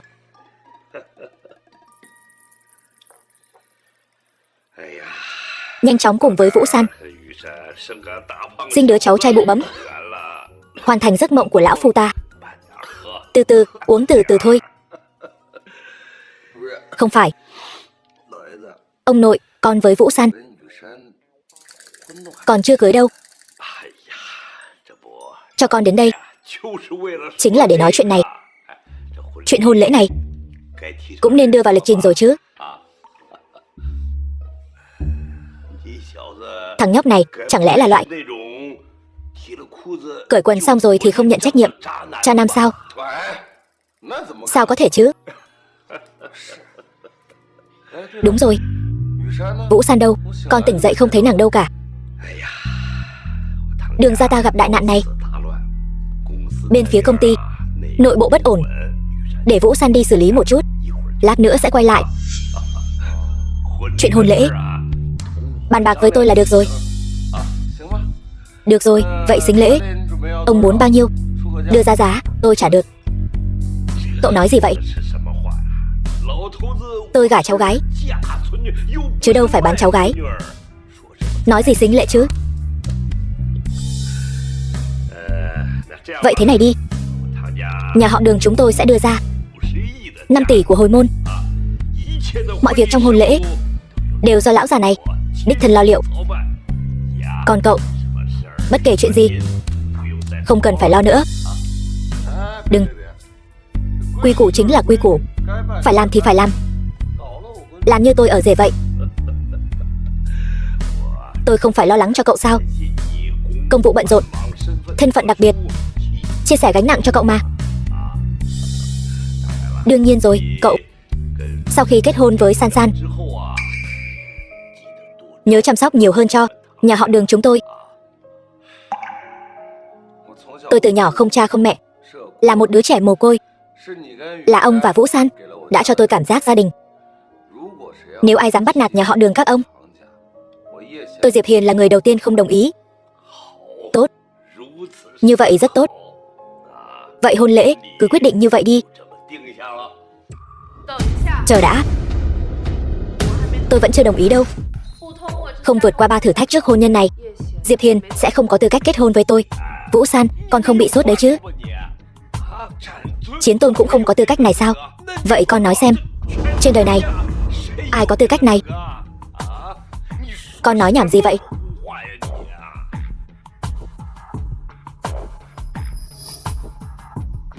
Diệp Hiên, võ công của cậu vô song thiên hạ, chiến công lại càng được vạn người kính ngưỡng. Điều này quả thực không cần bàn cãi. Nhưng cậu dù có đại nghĩa, khó tránh khỏi việc đối với tình yêu nam nữ có chút sơ suất. Cho nên, ông ơi, thử thách này tôi nhất định phải thực hiện. Vũ San, em có phải muốn chơi trò chơi nhỏ trước hôn nhân không? Diệp Hiên, cậu nghiêm túc chút đi, tôi không có đùa với cậu. Vũ San,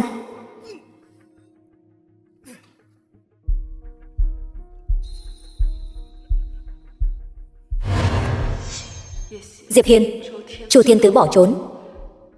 Đến giờ cậu vẫn chưa nhận được tin tức.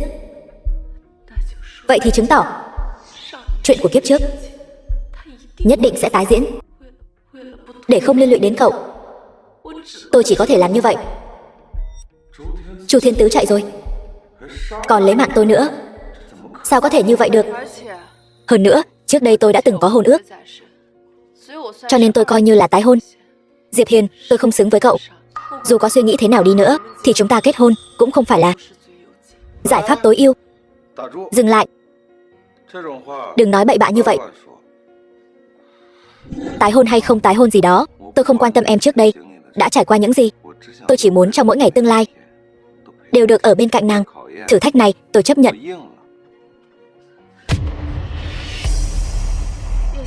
Diệp Hiền, ngươi cũng biết Đường gia ta là thương nghiệp thế gia. Nếu đã như vậy, nam nhân của ta nhất định phải có đầu óc, thương nghiệp linh hoạt, nhãn quan dài hạn, cũng như dũng khí đập nồi phá thuyền.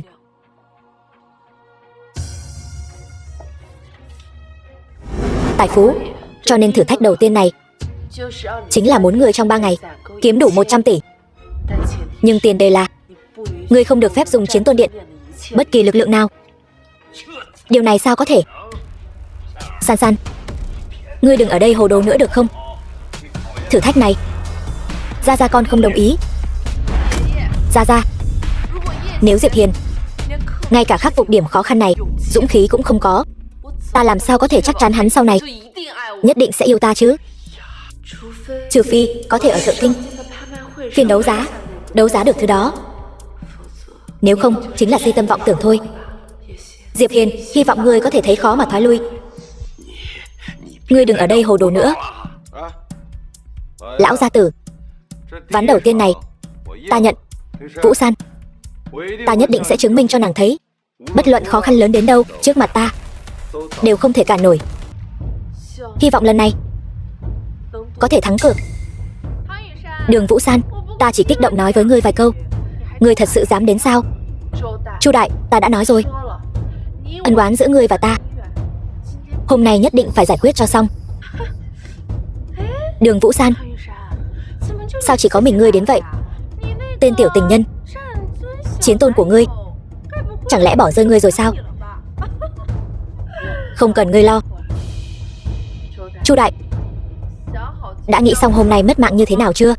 Đường Vũ San, ngươi e là vẫn chưa hiểu rõ tình hình nhỉ? Thấy chưa, những người này đều là cao thủ võ đạo ta thuê đến, chỉ cần ta ra lệnh một tiếng liền có thể xé người thành từng mảnh. Vậy sao? Ra tay. Các ngươi làm gì vậy? Ta là chủ nhân của các ngươi. Không cần tiền nữa sao? Xin lỗi, Đường tiểu thư trả nhiều hơn. Cái gì? Chu đại, lần này ngươi thua rồi. Thua thảm hại, không còn khả năng lật ngược tình thế. Dựa vào đâu? Ta không phục. Đường Vũ San, cớ sao ngươi lại như tiên tri vậy? Chỗ nào cũng nhanh chân hơn ta. Ngươi rõ ràng trước kia ngu như heo vậy, tại sao bây giờ lại trở nên như thế này? Tại sao? Chính là bởi vì kiếp trước quá tin tưởng các ngươi mới dẫn đến phải trả giá bằng mạng sống. Bước đường cùng này, còn nhớ lúc đó chính là bị trói trên cái thập tự giá này, bị giày vò đến mức không ra hình người, cuối cùng mất thảm. Lúc đó kiếp trước. Đường Vũ San, ngươi bị úng não rồi sao? Ngươi sẽ không thật sự tin trên thế giới này có người trùng sinh chứ? Tin hay không tùy ngươi. Dù sao mối thù này ta nhất định phải báo. Ra tay, khử cô ta, kẻ nào động thủ sẽ mất mạng. Lâm Phong, sao lại là ngươi? Đường Vũ San, không ngờ tới chứ gì. Chúng ta đã chuẩn bị rất nhiều thứ. Chu tiểu thư, toàn bộ tài sản của Đường gia đều đã nằm trong tay chúng ta rồi. Lâm thiếu gia, thật vất vả cho ngươi rồi. Chờ chuyện này kết thúc, ta nhất định hầu hạ ngươi thật tốt, đảm bảo ngươi hài lòng. Vậy Chu tiểu thư, phải nói được làm được đấy. Đó là điều đương nhiên. Dù sao, nếu không phải ngươi đến, ta đã sớm bị đám phản đồ này lấy mạng rồi. Ngươi chính là ân nhân cứu mạng của ta. Đường Vũ San, bước này ngươi không ngờ tới chứ? Chẳng lẽ kết cục của ta thật sự là không thể thay đổi sao? Ngươi nói xem, ta nên báo đáp ngươi thế nào đây? Đúng rồi, ngươi vừa nói gì nhỉ? Bị trói trên thập tự giá. Ta thấy rất thú vị đấy. Người đâu? Bắt cô ta lại cho ta. Thả ra, thả ra. Khuôn mặt xinh đẹp thế này mà bị ta rạch từng nhát dao, chắc là rất thú vị nhỉ? Nói nhảm ít thôi. Người muốn ra tay thì ra tay đi. Khoan đã, cứ lấy mạng vậy thì tiếc quá. Người này thơm phức lắm đấy. Cút. Ta thà mất mạng cũng không để ngươi chạm vào ta đâu. Cô gái nhỏ cũng thú vị đấy. Ta thích. Lâm thiếu gia, cô ta có gì tốt chứ? Tư thế nào cô ta biết, ta cũng biết. Cô ta không biết, ta cũng biết. Ngươi muốn chơi kiểu gì, ta đều có thể chiếu ngươi. Vẫn nên nhanh chóng lấy mạng cô ta đi, kẻo đêm dài lắm mộng. Mỹ nữ nhỏ, loại đàn bà như ngươi ta chơi nhiều rồi. Hôm nay ta muốn đổi khẩu vị, chơi thử người phụ nữ trong trắng này.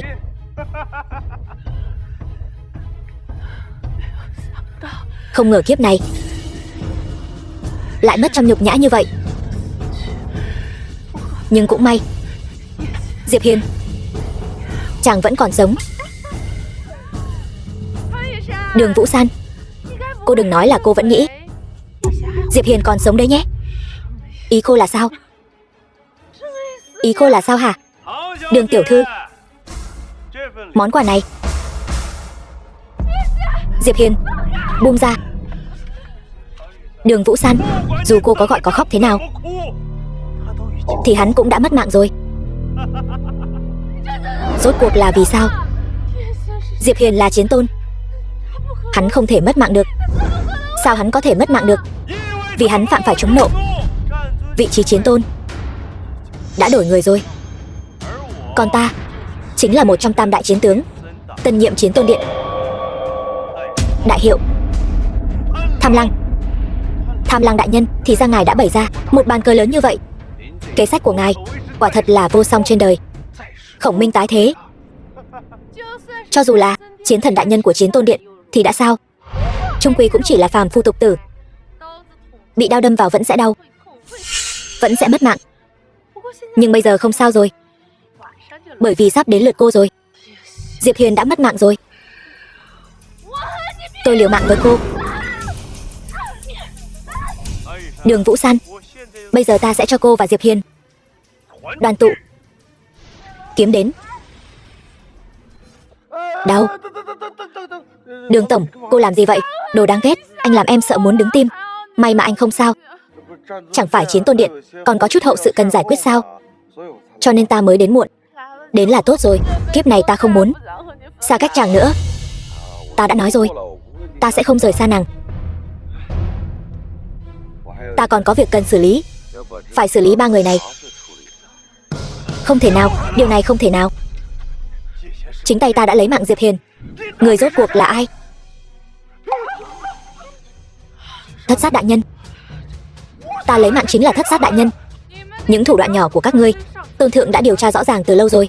Vị chiến tôn đại nhân mà ngươi lấy mạng hôm đó chẳng qua chỉ là người được chúng ta thế thân, thất sát mà thôi. Thất sát ý đồ mưu quyền soán vị, quấy nhiễu trật tự chiến tôn điện, phá hoại sự yên ổn của quốc gia. Bị các ngươi ngược sát cũng coi như là tội đáng đời. Bây giờ đến lượt các ngươi. Chiến sĩ của chiến tôn điện đâu? Chu đại, Chu thiên tứ 2 người vượt ngục, cấu kết với thất sát, mưu quyền soán vị. Nên xử trí thế nào? Lấy mạng. Trời sinh họa còn tránh được, tự mình gây họa thì không thể sống. Hôm nay ban cho 2 người chịu hình phạt ngàn đao. Lâm Phong, ta cũng đồng ý xử lý. Bây giờ thi hành. Chiến tôn đại nhân tha mạng, ta đều là bị người khác hãm hại, bị che mờ mắt. Người hãy cho ta thêm một cơ hội, ta nhất định vì chiến tôn điện cúc cung tận tụy, chí tử mới thôi. Tôn thượng không cần loại phản đồ này. Diệp Hiên, ta đem toàn bộ gia sản cho ngươi, tha cho ta một mạng. Sớm biết hôm nay, cớ sao ngày xưa dám sỉ nhục thê tử của ta. Đây chính là kết cục.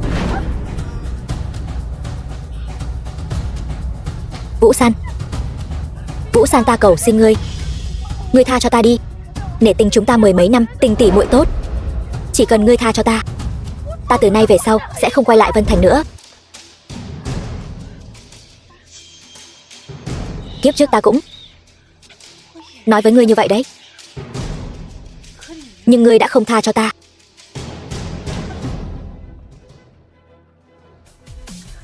Ta cuối cùng đã báo thù, cảm ơn ngươi. Lần này ngươi có còn rời xa ta nữa không? Sẽ không, ta sẽ không bao giờ rời xa ngươi nữa.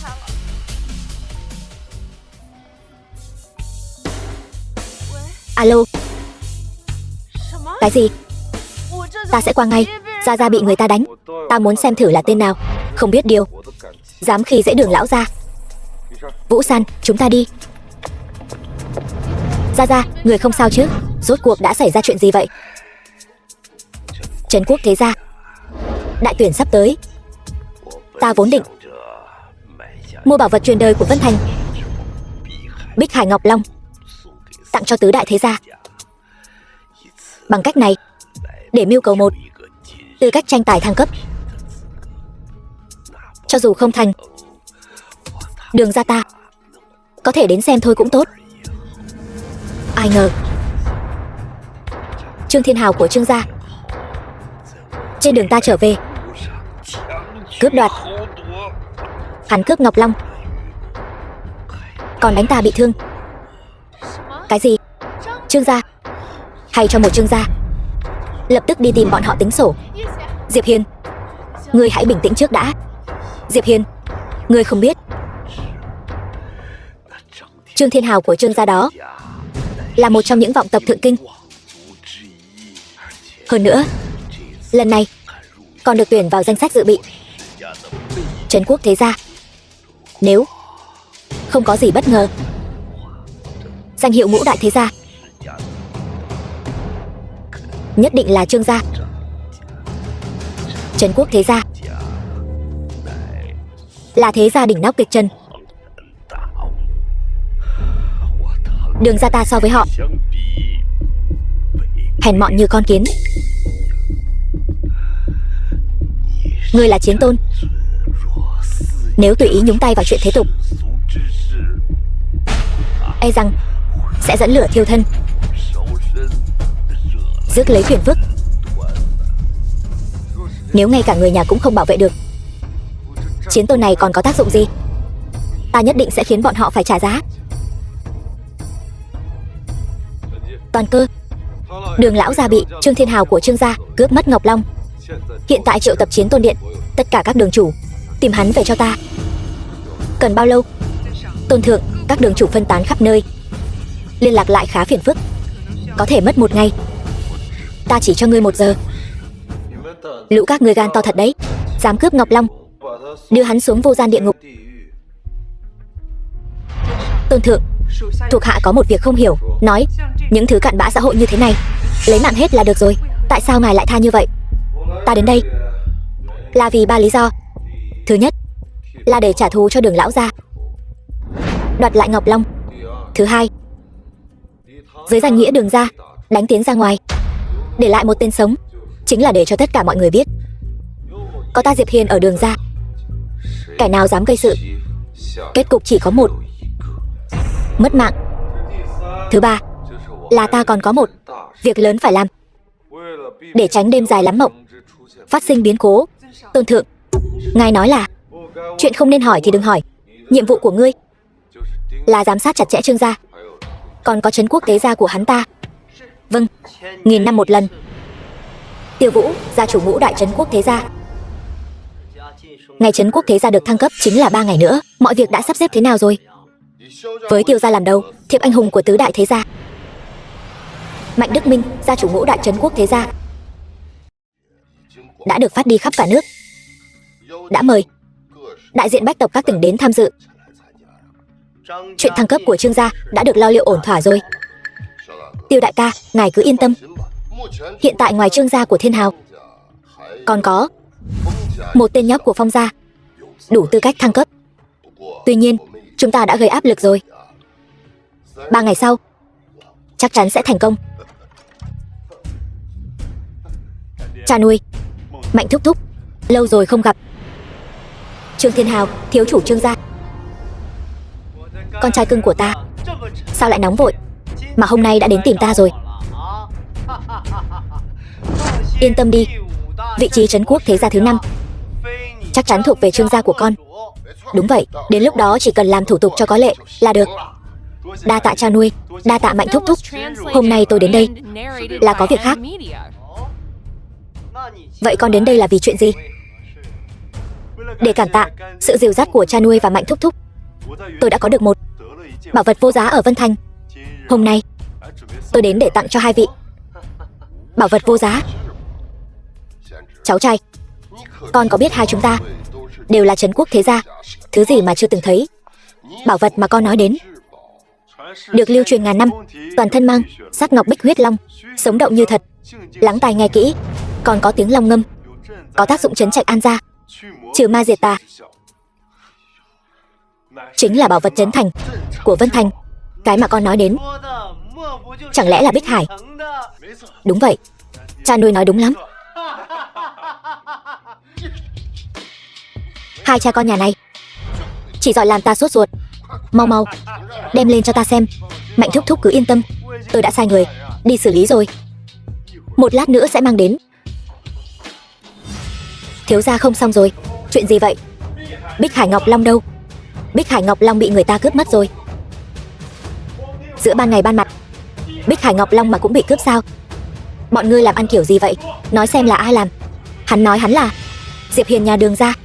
Đúng, chính là Đường gia.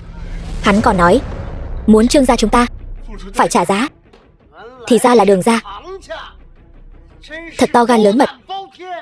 Chẳng lẽ hắn không biết Trương gia sắp được thăng cấp thành Trấn Quốc Thế Gia sao? Hắn nói hắn biết, nhưng mà Trấn Quốc Thế Gia cũng chẳng ra gì. Hắn chỉ là một gia tộc nhị lưu ở Vân Thành mà dám cuồng vọng như vậy. Hôm nay dám khiêu khích Trương gia, về sau e rằng sẽ khiêu khích đến chúng ta. Thật không thể dung thứ. Người đâu? Bắt Đường gia cho ta. Nếu cứ thế đánh tới, chuyện ta cướp Ngọc Long của Đường gia không phải sẽ bại lộ sao? Cha nuôi đừng nóng vội, bây giờ chúng ta ra tay có phần hơi thiếu chính nghĩa. Chi bằng nhân đại hội thăng cấp Thế Gia, cho Đường gia biết sự khác biệt giữa hắn và chúng ta như trời với vực. Đến lúc đó tìm cơ hội xử lý hắn. Ngươi đã có kế hoạch rồi.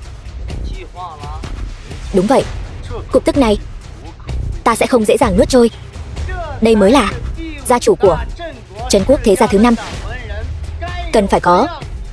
Diệp Hiền, Vũ San, tin tốt đây. Gia Gia, sao ông vào không gõ cửa vậy? Xin lỗi. Tin tốt đây. Tin tốt đây. Đường gia chúng ta lần này có thể tham gia thăng cấp Trấn Quốc Thế Gia rồi. Người ta đã gửi thiệp mời đến rồi. Thiệp mời? Thật hay giả vậy? Tất nhiên là thật rồi. Trăm họ Thế Gia đều nhận được thông báo rồi. Diệp Hiền, mau dậy đi. Đi với ta. Nhanh lên. Không phải chỉ là đại hội thăng cấp Thế Gia thôi sao? Có cần phải kích động vậy không? Bớt nói nhảm, mau đi thay đồ. Dù sao cũng là bạn trai ta. Sao lại không quan tâm đến sự nghiệp gia tộc ta như vậy? Đó là Trấn Quốc Thế Gia đó. Không phải ta không quan tâm, ta chỉ là không quan tâm đến mấy chuyện thế tục, không hứng thú thôi. Ngươi quả nhiên nghe được tiếng lòng của ta, có phải không? Rốt cuộc định giấu ta đến khi nào? Tiếng lòng? Tiếng lòng gì chứ? Các ngươi đang nói gì vậy? Lộn xộn hết cả. Ta vừa mới tỉnh ngủ, nói bậy. Ta cũng không biết Vũ San nói gì. Đúng rồi, Vũ San, ngươi xem thử, đại hội thăng cấp là khi nào? Chúng ta còn phải chuẩn bị trước. Ngươi căn bản không hiểu.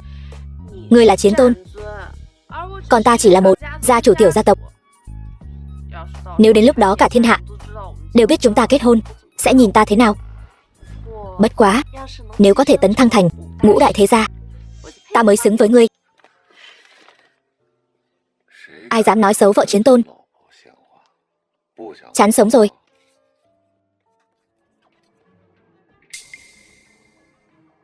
Chờ đã.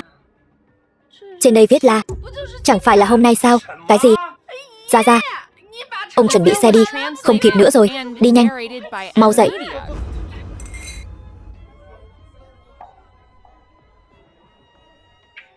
Chư vị, hôm nay là đại hội thăng cấp Thế Gia. Người tham gia là Trương Thiên Hào của Trương gia, Phong Thịnh Khải của Phong gia, Phong Thịnh Khải thiếu chủ Phong gia, còn có Đường Vũ San của Đường gia. Do Đường gia vô cớ đến muộn vắng mặt, vậy nên hủy bỏ tư cách tham gia của họ. Đường Vũ San của Đường gia đến.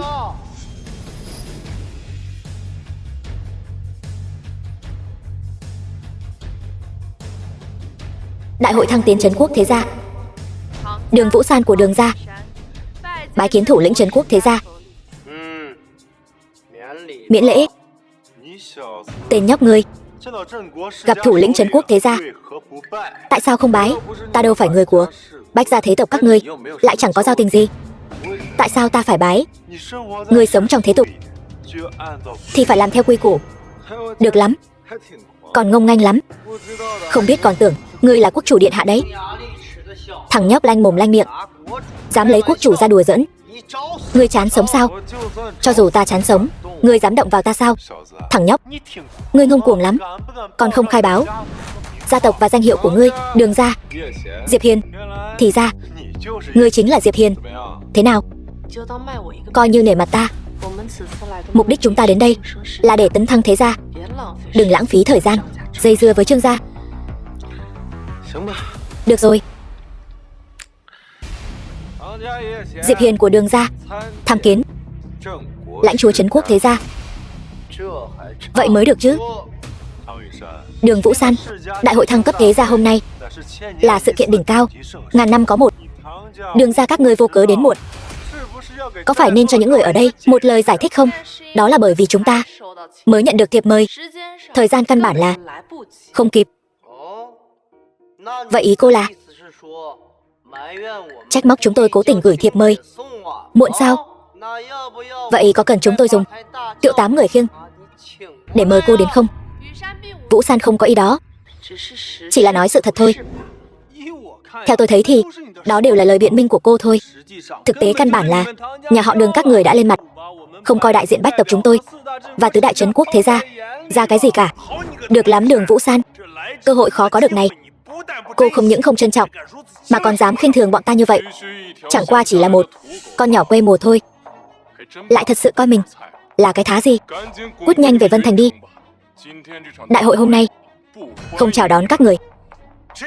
Loại người này trong cuộc cạnh tranh ngũ đại thế gia này, nhà họ Đường này căn bản không có tư cách cạnh tranh. Cút đi. Thế gia thăng cấp dựa vào thực lực, không phải dựa vào các vị ở đây sủa vài tiếng là có thể thăng cấp thành công. Xin lỗi nhé, tôi quên mất, cậu còn không có tư cách thăng cấp. Làm khán giả thì chỉ việc xem thôi, đừng sủa như chó dại. Nhóc con, ở đây có phần mày lên tiếng sao? Sao nào? Nói họ chứ có nói mày đâu. Diệp Hiên, đây không phải Vân Thành của các người, nói sai lời là có thể mất không chỗ chôn đấy. Để tôi mất không chỗ chôn, để xem ngươi có bản lĩnh đó không. Khẩu khí lớn thật đấy. Ngươi biết bọn ta là ai không? Dám ăn nói ngông cuồng như vậy. Ngươi là ai thì liên quan gì đến ta? Thật không biết nhà họ Đường này làm thế nào mà có được tư cách tham gia đại hội thăng cấp, mà lại phát lối như vậy. Khoác lác, thật là không biết điều. Đường Vũ San, cô có tin không? Bất kỳ ai trong số chúng tôi ở đây đều có thể bóp nát nhà họ Đường các người. Diệp Hiên, nói chuyện phải cẩn thận đấy. Thân phận của những người ở đây ai nấy đều thâm sâu khó lường, không phải loại nhà quê như ngươi có thể so sánh được. Cũng như Phong thiếu bên cạnh tôi, cậu ấy là truyền nhân của quốc sư nhất mạch, tài sản trăm tỷ, lại còn có kim bài do quốc chủ ban tặng. Diệt nhà họ Đường các người cũng chỉ là chuyện cậu ấy động môi thôi. Trương thiếu ngài mới đúng, ngài là hậu duệ của thừa tướng, bối cảnh càng thêm thâm sâu khó lường. So với tôi thì chỉ có hơn chứ không kém. Đường Vũ San, cho dù cô có tư cách tham gia, nhưng tuổi còn trẻ, phải học cách tiết chế. Bây giờ cúi đầu xin lỗi, tin rằng mọi người vẫn có thể tha thứ cho ngươi. Không sai, xin lỗi. Tất cả im miệng cho ta, bảo bọn ta xin lỗi. Ngươi xứng sao? Chỉ với thân phận nhỏ bé này mà có thể ở giữa bách tộc thế gia, khoác lác như vậy, thật là một đám ếch ngồi đáy giếng. Rác rưởi, hay cho một tên cặn bã. Biết ngươi ở đây nói nhăng nói cuội cái gì không? Đường Vũ San, đây chính là thái độ của Đường gia các ngươi sao? Tiêu gia chủ là đám người này ăn nói hàm hồ, sỉ nhục Đường gia ta. Ta thấy Diệp Hiên không làm gì sai cả. Được, bao nhiêu người chen lấn xô đẩy cũng không có được tư cách thăng cấp. Đường gia các ngươi lại không biết điều. còn dám làm loạn ở đại sự ngàn năm này. Ta thấy các ngươi là không muốn sống nữa rồi. Nếu đại sự ngàn năm này là do đám rác rưởi bách tộc thế gia các ngươi dùng để tự thổi phồng lẫn nhau, vậy ta thấy thế gia thứ năm này cũng đừng làm nữa. Đồ nhà quê không biết quy củ, mau cút ra ngoài cho ta. Chúng ta không hoan nghênh loại thế gia hạng hai như các ngươi. Vũ San, thấy rõ chưa? Đây chính là cái gọi là thế gia hào môn. Chẳng qua chỉ là một lũ ếch ngồi đáy giếng, cố chấp mà thôi. Thăng cấp kiểu này không cần cũng được, chúng ta đi thôi. Nếu mọi người đều không hoan nghênh Đường gia ta như vậy, vậy Đường gia ta xin dừng tại đây. Chư vị, hữu duyên tái ngộ. Muốn đi không dễ dàng như vậy đâu. Trương Thiên Hào, ngươi muốn làm gì? Nếu các ngươi đến đây gây rối một hồi mà vẫn có thể bình an vô sự rời đi, vậy thì uy nghiêm của bách tộc bọn ta chẳng phải trở thành trò cười sao? Vậy ngươi muốn thế nào? Tuy hôm nay ta và Trương Thiếu cũng là đối thủ cạnh tranh, nhưng ta đồng ý với lời Trương Thiếu nói. Uy nghiêm của bách tộc thế gia không thể xâm phạm. Xâm phạm mất mạng. Trịnh gia Đông Thành ta cũng tán thành với lời Trương Thiếu nói. Nhất định phải cho Đường gia một bài học, để bọn họ vì sự ngông cuồng vừa rồi mà trả giá. Lưu gia Tây Hồ ta cũng đồng ý với lời Trương Thiếu nói. Nhất định phải trừng trị Đường gia, một Đường gia nhỏ bé gây ra nhiều tai họa như vậy. Theo ta thấy, chi bằng xóa bỏ thân phận bách tộc của Đường gia, giáng xuống làm thường dân, vĩnh viễn không được ngóc đầu lên. Chư vị thấy thế nào? Bọn ta nguyện cùng chu di nhà Đường. Các ngươi không có tư cách làm như vậy. Hôm nay chúng ta đến đây là để tham gia đại hội thăng cấp thế gia, không có ý đắc tội với bất kỳ ai. Chính các ngươi khắp nơi gây khó dễ cho nhà Đường ta, đó cũng là do các ngươi không giữ quy củ trước. Sai lầm của nhà Đường hôm nay, tứ đại thế gia chúng ta đều nhìn thấy rõ. Cho dù ngươi có giảo biện thế nào cũng chẳng có tác dụng gì. Biết điều thì mau giao ra gia chủ lạnh nhà Đường quỳ xuống chịu phạt. Có lẽ còn có thể đổi lại một con đường sống. Tặng các ngươi 4 chữ: mơ tưởng hão huyền. Các ngươi vẫn chưa biết thực lực của tinh anh bách tộc chúng ta đâu. Người đâu?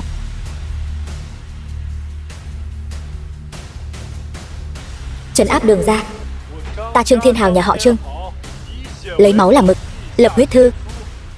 Đường Vũ San, Diệp Hiền nhà họ Đường khinh thị đại biểu bách tộc đại hạ, coi thường long uy của trấn quốc thế gia, vậy nên phế bỏ vị trí bách tộc, đọa làm thường dân, vĩnh viễn trấn áp. Hay Trương Thiếu quả nhiên bá khí, nhà họ Phong ta tự nhiên không thể kém cạnh. Phong Thịnh Khải nhà họ Phong ký huyết thư, nguyện cùng nhà họ Trương vĩnh viễn trấn áp nhà họ Đường. Chư vị, bách tộc các tỉnh tự cổ chí kim, nhất vinh câu vinh, nhất tổn câu tổn. Hôm nay nhà họ Đường ăn nói ngạo mạn, coi thường chúng ta, chắc chắn phải liên thủ trấn áp, để nhà họ Đường vĩnh viễn không thể ngóc đầu lên được. Trương Thiếu nói đúng, huyết thư này tính thêm ta vào. Nhà họ Đường ngạo mạn vô lễ, làm nhục bách tộc, tính thêm ta vào. Hôm nay định đứng về phía đối lập với bách tộc của thế gia đại hạ sao? Vũ San, đại hội thăng cấp thế gia hôm nay e rằng là một cái bẫy của Trương Thiên Hào. Khó trách thiệp mời của chúng ta lại được gửi đến muộn như vậy, là bọn chúng cố ý gây khó dễ cho chúng ta. Yên tâm đi, binh đến tướng chặn, nước đến đất ngăn, bất kể chúng dùng thủ đoạn gì, chỉ cần có ta ở đây, không thể nào lai chuyển nhà họ Đường một chút nào. Đường Vũ San, huyết thư trấn áp bách tộc liên danh, nhà họ Đường các ngươi e rằng sắp biến mất khỏi hàng ngũ hào môn đại hạ rồi. Đây đều là do các ngươi tự chuốc lấy. Biến mất? Ngươi chưa có thực lực đó đâu. Giả vờ giả vịt. Ta thấy ngươi căn bản là không hiểu hàm lượng của tờ huyết thư này. Tên này nói không chừng chỉ là một tên thuộc hạ của nhà họ Đường, căn bản không biết nhà họ Đường hiện đang phải đối mặt với nguy cơ gì. Vậy sao? Thế nhưng sao ta lại cảm thấy ta chỉ cần vung tay lên là có thể giải quyết một chuyện nhỏ nhặt này? Ngươi, mặc dù mấy người bọn ta không thể sánh bằng một đầu ngón tay mấy đại thế gia trấn quốc, nhưng chúng tôi cũng có thể đại diện cho cả tòa nhà này, trăm tộc đỉnh cấp của các tỉnh. Nói cách khác, nhà họ Đường các người là đang đối đầu với tất cả chúng tôi. các thế gia đỉnh cấp. E rằng ngay cả điều này ngươi cũng không hiểu sao? Vậy sao? Nhưng mà kiến có nhiều đến đâu cũng không cắn được con cự long. Bay trên trời, đống phế vật chất thành núi cũng chỉ là rác rưởi. Ngươi nói cái gì?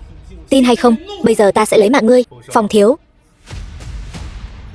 cần gì phải chấp nhặt với loại hạ đẳng này chứ? Điều chúng ta cần làm bây giờ chính là để bọn họ trơ mắt nhìn nhà họ Đường diệt vong, nếm trải sự tuyệt vọng.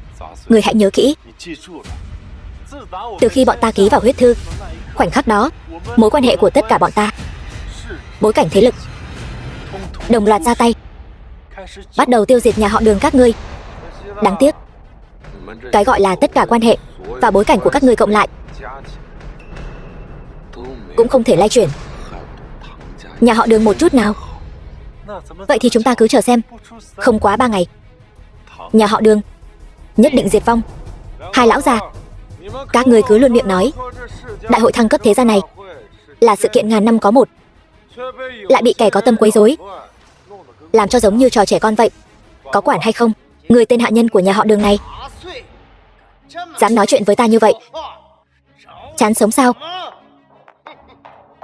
Nay đắc tội với đại hạ, đại diện trăm tộc trên dưới, đó là nhà họ Đường các ngươi tự chuốc lấy. Tại sao chúng ta phải quản? Ngươi vừa rồi không phải còn khoác lác khá lắm sao? Hay cho câu tự chuốc lấy? Được, nếu đã như vậy, vậy ta Diệp Hiền hôm nay sẽ thay các ngươi dạy dỗ một phen. Đừng có mặt dày nữa, chỉ bằng ngươi còn kém xa lắm. Có bản lĩnh gì cứ việc thi triển ra, ta sẽ cho ngươi biết thế nào là tuyệt vọng. Nhà họ Đường bây giờ chính là một cục than nóng phỏng tay. Đại hạ ai dám đứng về phía các ngươi, đó chính là tự tìm đường cụt. Bỏ cuộc đi, không ai có thể giúp các ngươi đâu. Vậy các ngươi đánh giá bản thân cao quá rồi đấy. Cái các ngươi gọi là đại diện trăm hào thế gia, bề ngoài trông thì oai phong lẫm liệt, thực chất lại như hổ giấy. Đối phó với các ngươi, ta có cả vạn cách. Không cần 3 ngày, 3 phút, ta muốn tất cả mọi người ở đây đều phá sản, không chừa đường sống. Ta không nghe nhầm chứ? Hắn ta lại nói muốn cho tất cả mọi người ở đây đều phá sản. Thằng nhóc này e là điên rồi sao? Khiến tất cả mọi người phá sản trong 3 phút. Ngươi đừng có nằm mơ giữa ban ngày. Ta thấy cái này của ngươi không phải là kế hoạch, mà là trò hề. Đừng có phí thời gian vào cái tên này nữa.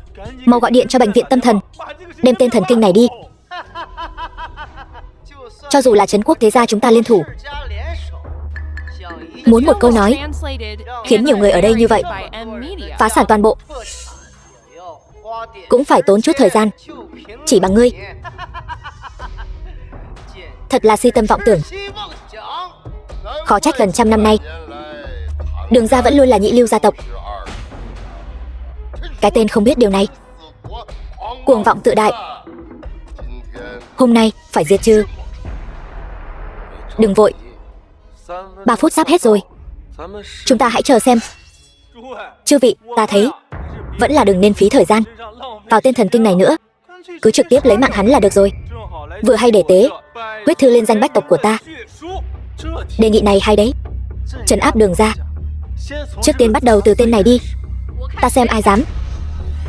Bây giờ mới nghĩ đến bảo vệ tên này sao? Muộn rồi, Đường gia các ngươi không bao che được đâu. 3 phút đến rồi. Chẳng lẽ tên tiểu tử này thật sự có thể làm được? Tuyệt đối không thể. Đúng là chưa từng nghe thấy bao giờ. Theo ta được biết, người có năng lực này ở đại hạ chỉ đếm được trên một bàn tay. Ngươi nói cái gì? Trương gia hiện tại bị cô lập, đang trên bờ vực phá sản rồi. Bọn họ làm sao vậy? Cái gì? Ngươi là nói khách hàng lớn nhất của Phong gia chúng ta muốn đoạn tuyệt quan hệ với chúng ta và vĩnh viễn không hợp tác nữa? Chẳng lẽ đây mới là thực lực chân chính của Chiến Tôn Điện? Chỉ là phần nổi của tảng băng chìm về thực lực chân chính mà thôi. Chẳng lẽ thật sự là hắn làm? Tuyệt đối không thể. Ngươi đã làm thế nào? Chỉ một câu nói đơn giản đã phế bỏ toàn bộ đại biểu bách tộc. Người rốt cuộc là ai? Ta là ai không quan trọng, quan trọng là ta có thực lực này. Vậy dám hỏi các hạ, Hôm nay đến đại hội thăng cấp thế gia của ta, rốt cuộc là có mục đích gì? Hôm nay ta đến chỉ là muốn xem một đại hội thăng cấp thế gia công bằng, công chính, công khai,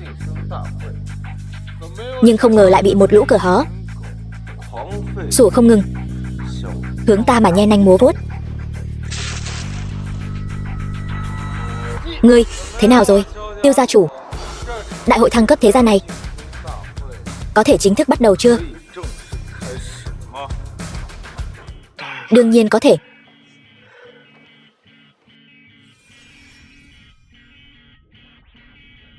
Vậy thì bắt đầu đi. Nhưng Diệp tiên sinh, nếu ngài cũng là đại diện của Đường gia, đại hội thăng cấp này e rằng không cần phải so sánh nữa. Dù sao, những người này đều kém xa ngài. Ta đã nói rồi, ta muốn là sự công bằng. Ta không đại diện cho Đường gia. Các ngươi cứ theo quy tắc của các ngươi mà làm. Thắng thua chúng ta nhận. Được. Vậy kết cục dù thế nào, cũng xin Diệp tiên sinh đừng trách chúng ta. Đại hội thăng cấp thế gia chính thức bắt đầu. Mời Trương gia Trương Thiên Hào, Phong gia Phong Thịnh Khải, Đường gia Đường Vũ San đứng giữa hội trường. Điều kiện thăng cấp trấn quốc thế gia đầu tiên chính là so tài sản. Chúng ta đã bí mật điều tra rõ ràng, bây giờ chính thức tuyên bố. Trương gia hiện có tài sản 500 tỷ, doanh nghiệp dưới trướng trải rộng khắp các tỉnh đại hạ. Phong gia hiện có tài sản 300 tỷ, kém hơn một bậc. Đường gia chỉ có 100 tỷ. Đường tiểu thư, xem ra cô với chúng ta vẫn còn chút chênh lệch. Cuộc so tài này xem ra Trương thiếu gia đã thắng chắc rồi. Chúc mừng.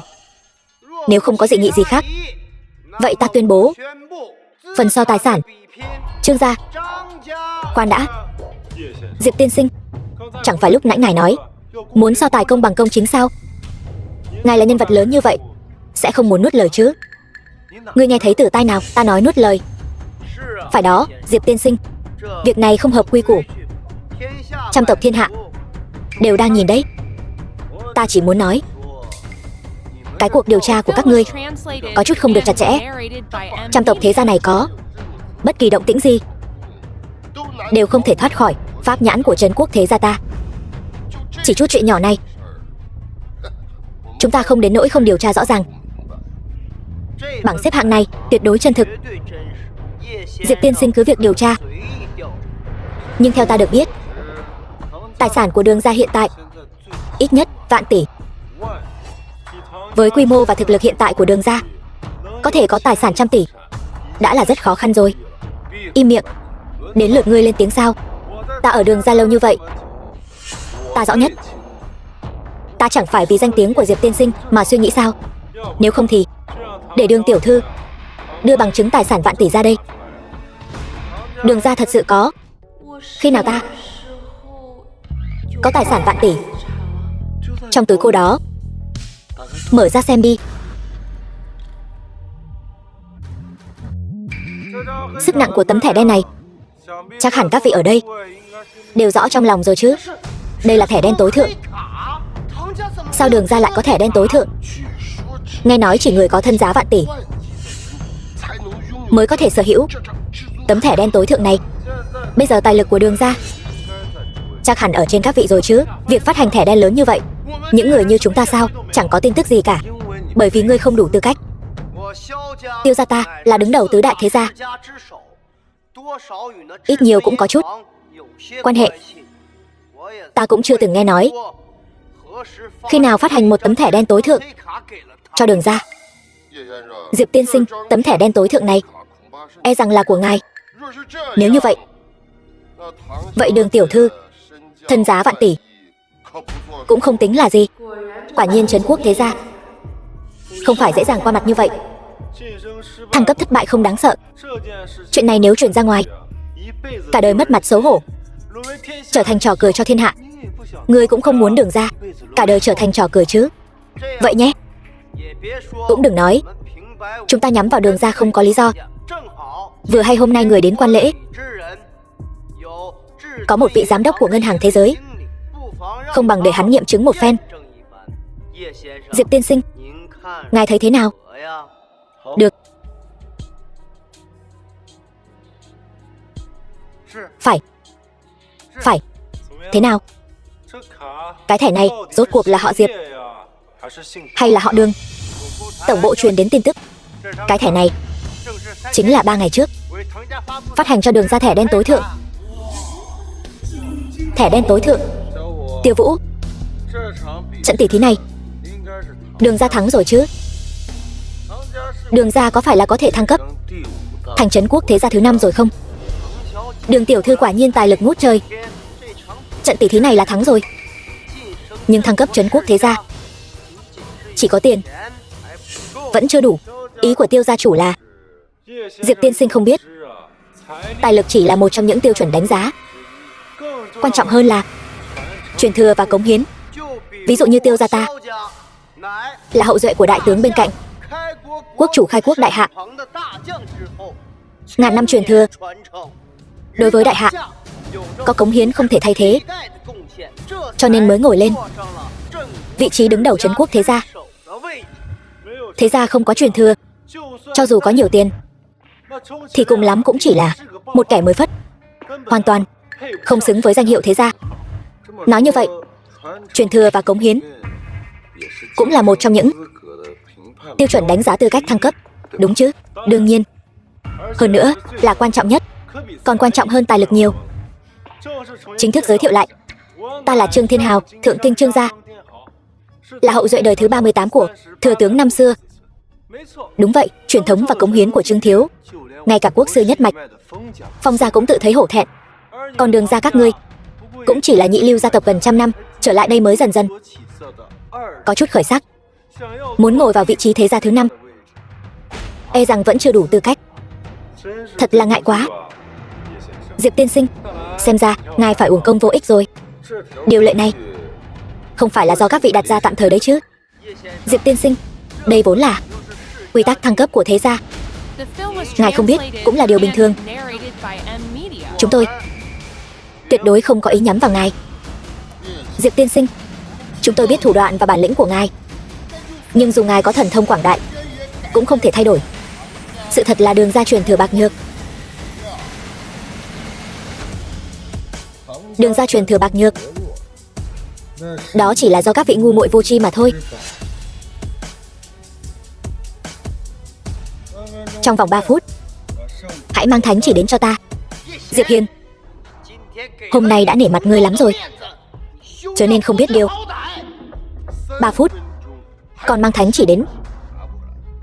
Ngươi có biết bây giờ những lời ngươi nói đã có ý sỉ nhục quốc chủ không? Chúng ta có thể xử tử ngươi ngay tại chỗ. Ngươi thử động vào ta xem. Được. Người đâu? Bắt Diệp Hiên cho ta. Quốc chủ đặc sứ giá đáo. Đặc sứ đại nhân, ngài sao lại đến đây?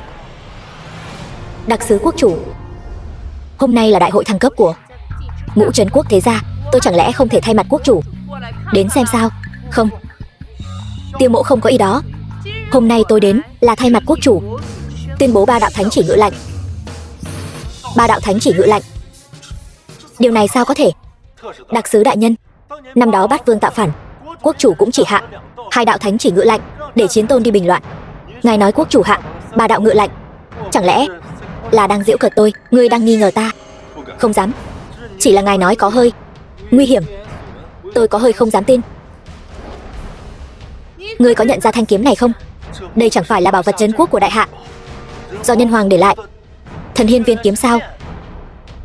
Chính là thanh hiên viên kiếm này, nó vẫn luôn bị phong ấn, cho nên mới để Đường gia thay mặt bảo quản, để tránh kẻ gian nhòm ngó.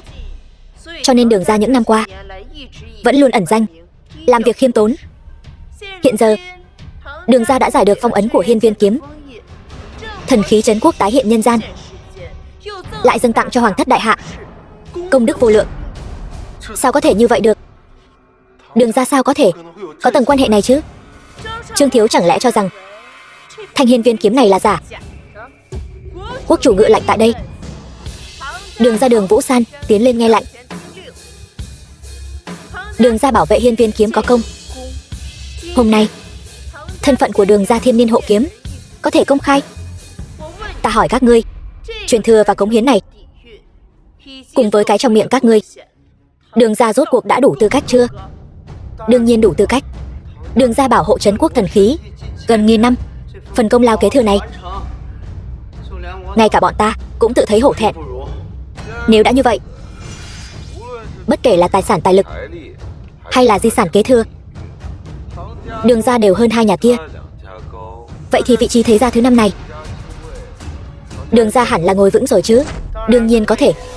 Từ hôm nay trở đi, Đường ra chính là trong đại hạ thế gia trấn quốc thứ 5, ngang hàng với bọn ta, cùng nhau quản lý trăm họ thiên hạ. Đường tiểu thư, non cao đường xa, về sau cô nhất định phải cẩn thận hành sự, đừng để ta bắt được điểm yếu gì. Đặc sứ đại nhân, nếu đã như vậy, đại hội thăng cấp hôm nay cũng đến đây là kết thúc. Bọn ta xin phép cáo từ trước. Ai cho các ngươi đi? Quốc chủ ngự lệnh có 3 đạo, ta vừa rồi chỉ công bố 1 đạo, bây giờ ta sẽ công bố đạo thứ 2. Đặc sứ đại nhân, còn có chuyện gì sao? Tứ đại trấn quốc thế gia, Tiêu gia Tiêu Vũ, Mạnh gia Mạnh Đức Minh, cùng với một trong trăm họ thượng kinh, Trương gia Trương Thiên Hào bước lên nghe lệnh. Tứ đại trấn quốc thế gia quản lý trăm họ không chu toàn, coi trời bằng vung, kết bè kết phái, khiến trấn quốc thế gia rối ren như nồi cám. Hôm nay liền phế trừ vị trí thế gia, tịch thu gia sản Chu Di tam tập, đuổi ra khỏi đại hạ. Đặc sứ đại nhân, chuyện này sao có thể như vậy được? Nhất định là có kẻ gian hãm hại bọn ta. Xin quốc chủ minh xét. Hãm hại? Ngươi uy hiếp các gia tộc khác chỉ để bảo vệ con nuôi của ngươi. Chuyện này thật sự không ai biết sao? Ngươi ngậm máu phun người. Đặc sứ đại nhân, ngài đừng nghe hắn ngậm máu phun người. Diệp Hiên, ngươi tính là cái thá gì? Ta thấy ngươi là không muốn sống nữa rồi. Vô lễ. Đứng trước mặt ngươi chính là đánh lui địch 1000 dặm, hộ quốc hữu công, vạn người kính ngưỡng, đứng trên vạn người, Chiến Tôn Điện điện chủ. Chiến Tôn đại nhân? Cái gì? Hắn là Chiến Tôn? Vài trò bẩn thỉu mà các ngươi làm, ai nấy cũng đã sớm biết rồi. Ngươi tên rác rưởi này, làm việc ngang ngược, cường hào ác bá, thậm chí còn dám đánh thương Đường gia gia chủ, cướp đoạt Bích Hải Ngọc Long. Các ngươi rốt cuộc là thế gia hay là thổ phỉ? Hắn vậy mà là Chiến Tôn? Đã biết rồi thì còn không mau cút ra ngoài, chờ đợi xử lý. Chiến Tôn đại nhân, cảm tạ ngài vì quốc chủ lôi ra những kẻ bại hoại này. Trách nhiệm của ta, vậy ta liền tuyên bố đạo thứ 3. Thánh chỉ ngự lệnh. Đường tiểu thư, ta xin chúc mừng cô trước. Quốc chủ có lệnh, hôm nay ban thưởng cho Chiến Tôn Diệp Hiền, Đường ra Đường Vũ San, hai người kết làm phu thê, vĩnh kết đồng tâm, bách niên hảo hợp, và sắc phong Đường Vũ San làm thủ lĩnh thế gia, thay thế tứ đại thế gia, quản lý thiên hạ bách tộc. Thế nào, cái đại lễ này đấy, nàng có thích không? Ta đã chuẩn bị rất lâu rồi. Gả cho ta đi. Làm gì thế? Có nhiều người đang nhìn. Mặc kệ đi, nàng là quốc chủ mà, thân sắc. Nếu nàng không đồng ý, chính là kháng chỉ. Ta đồng ý.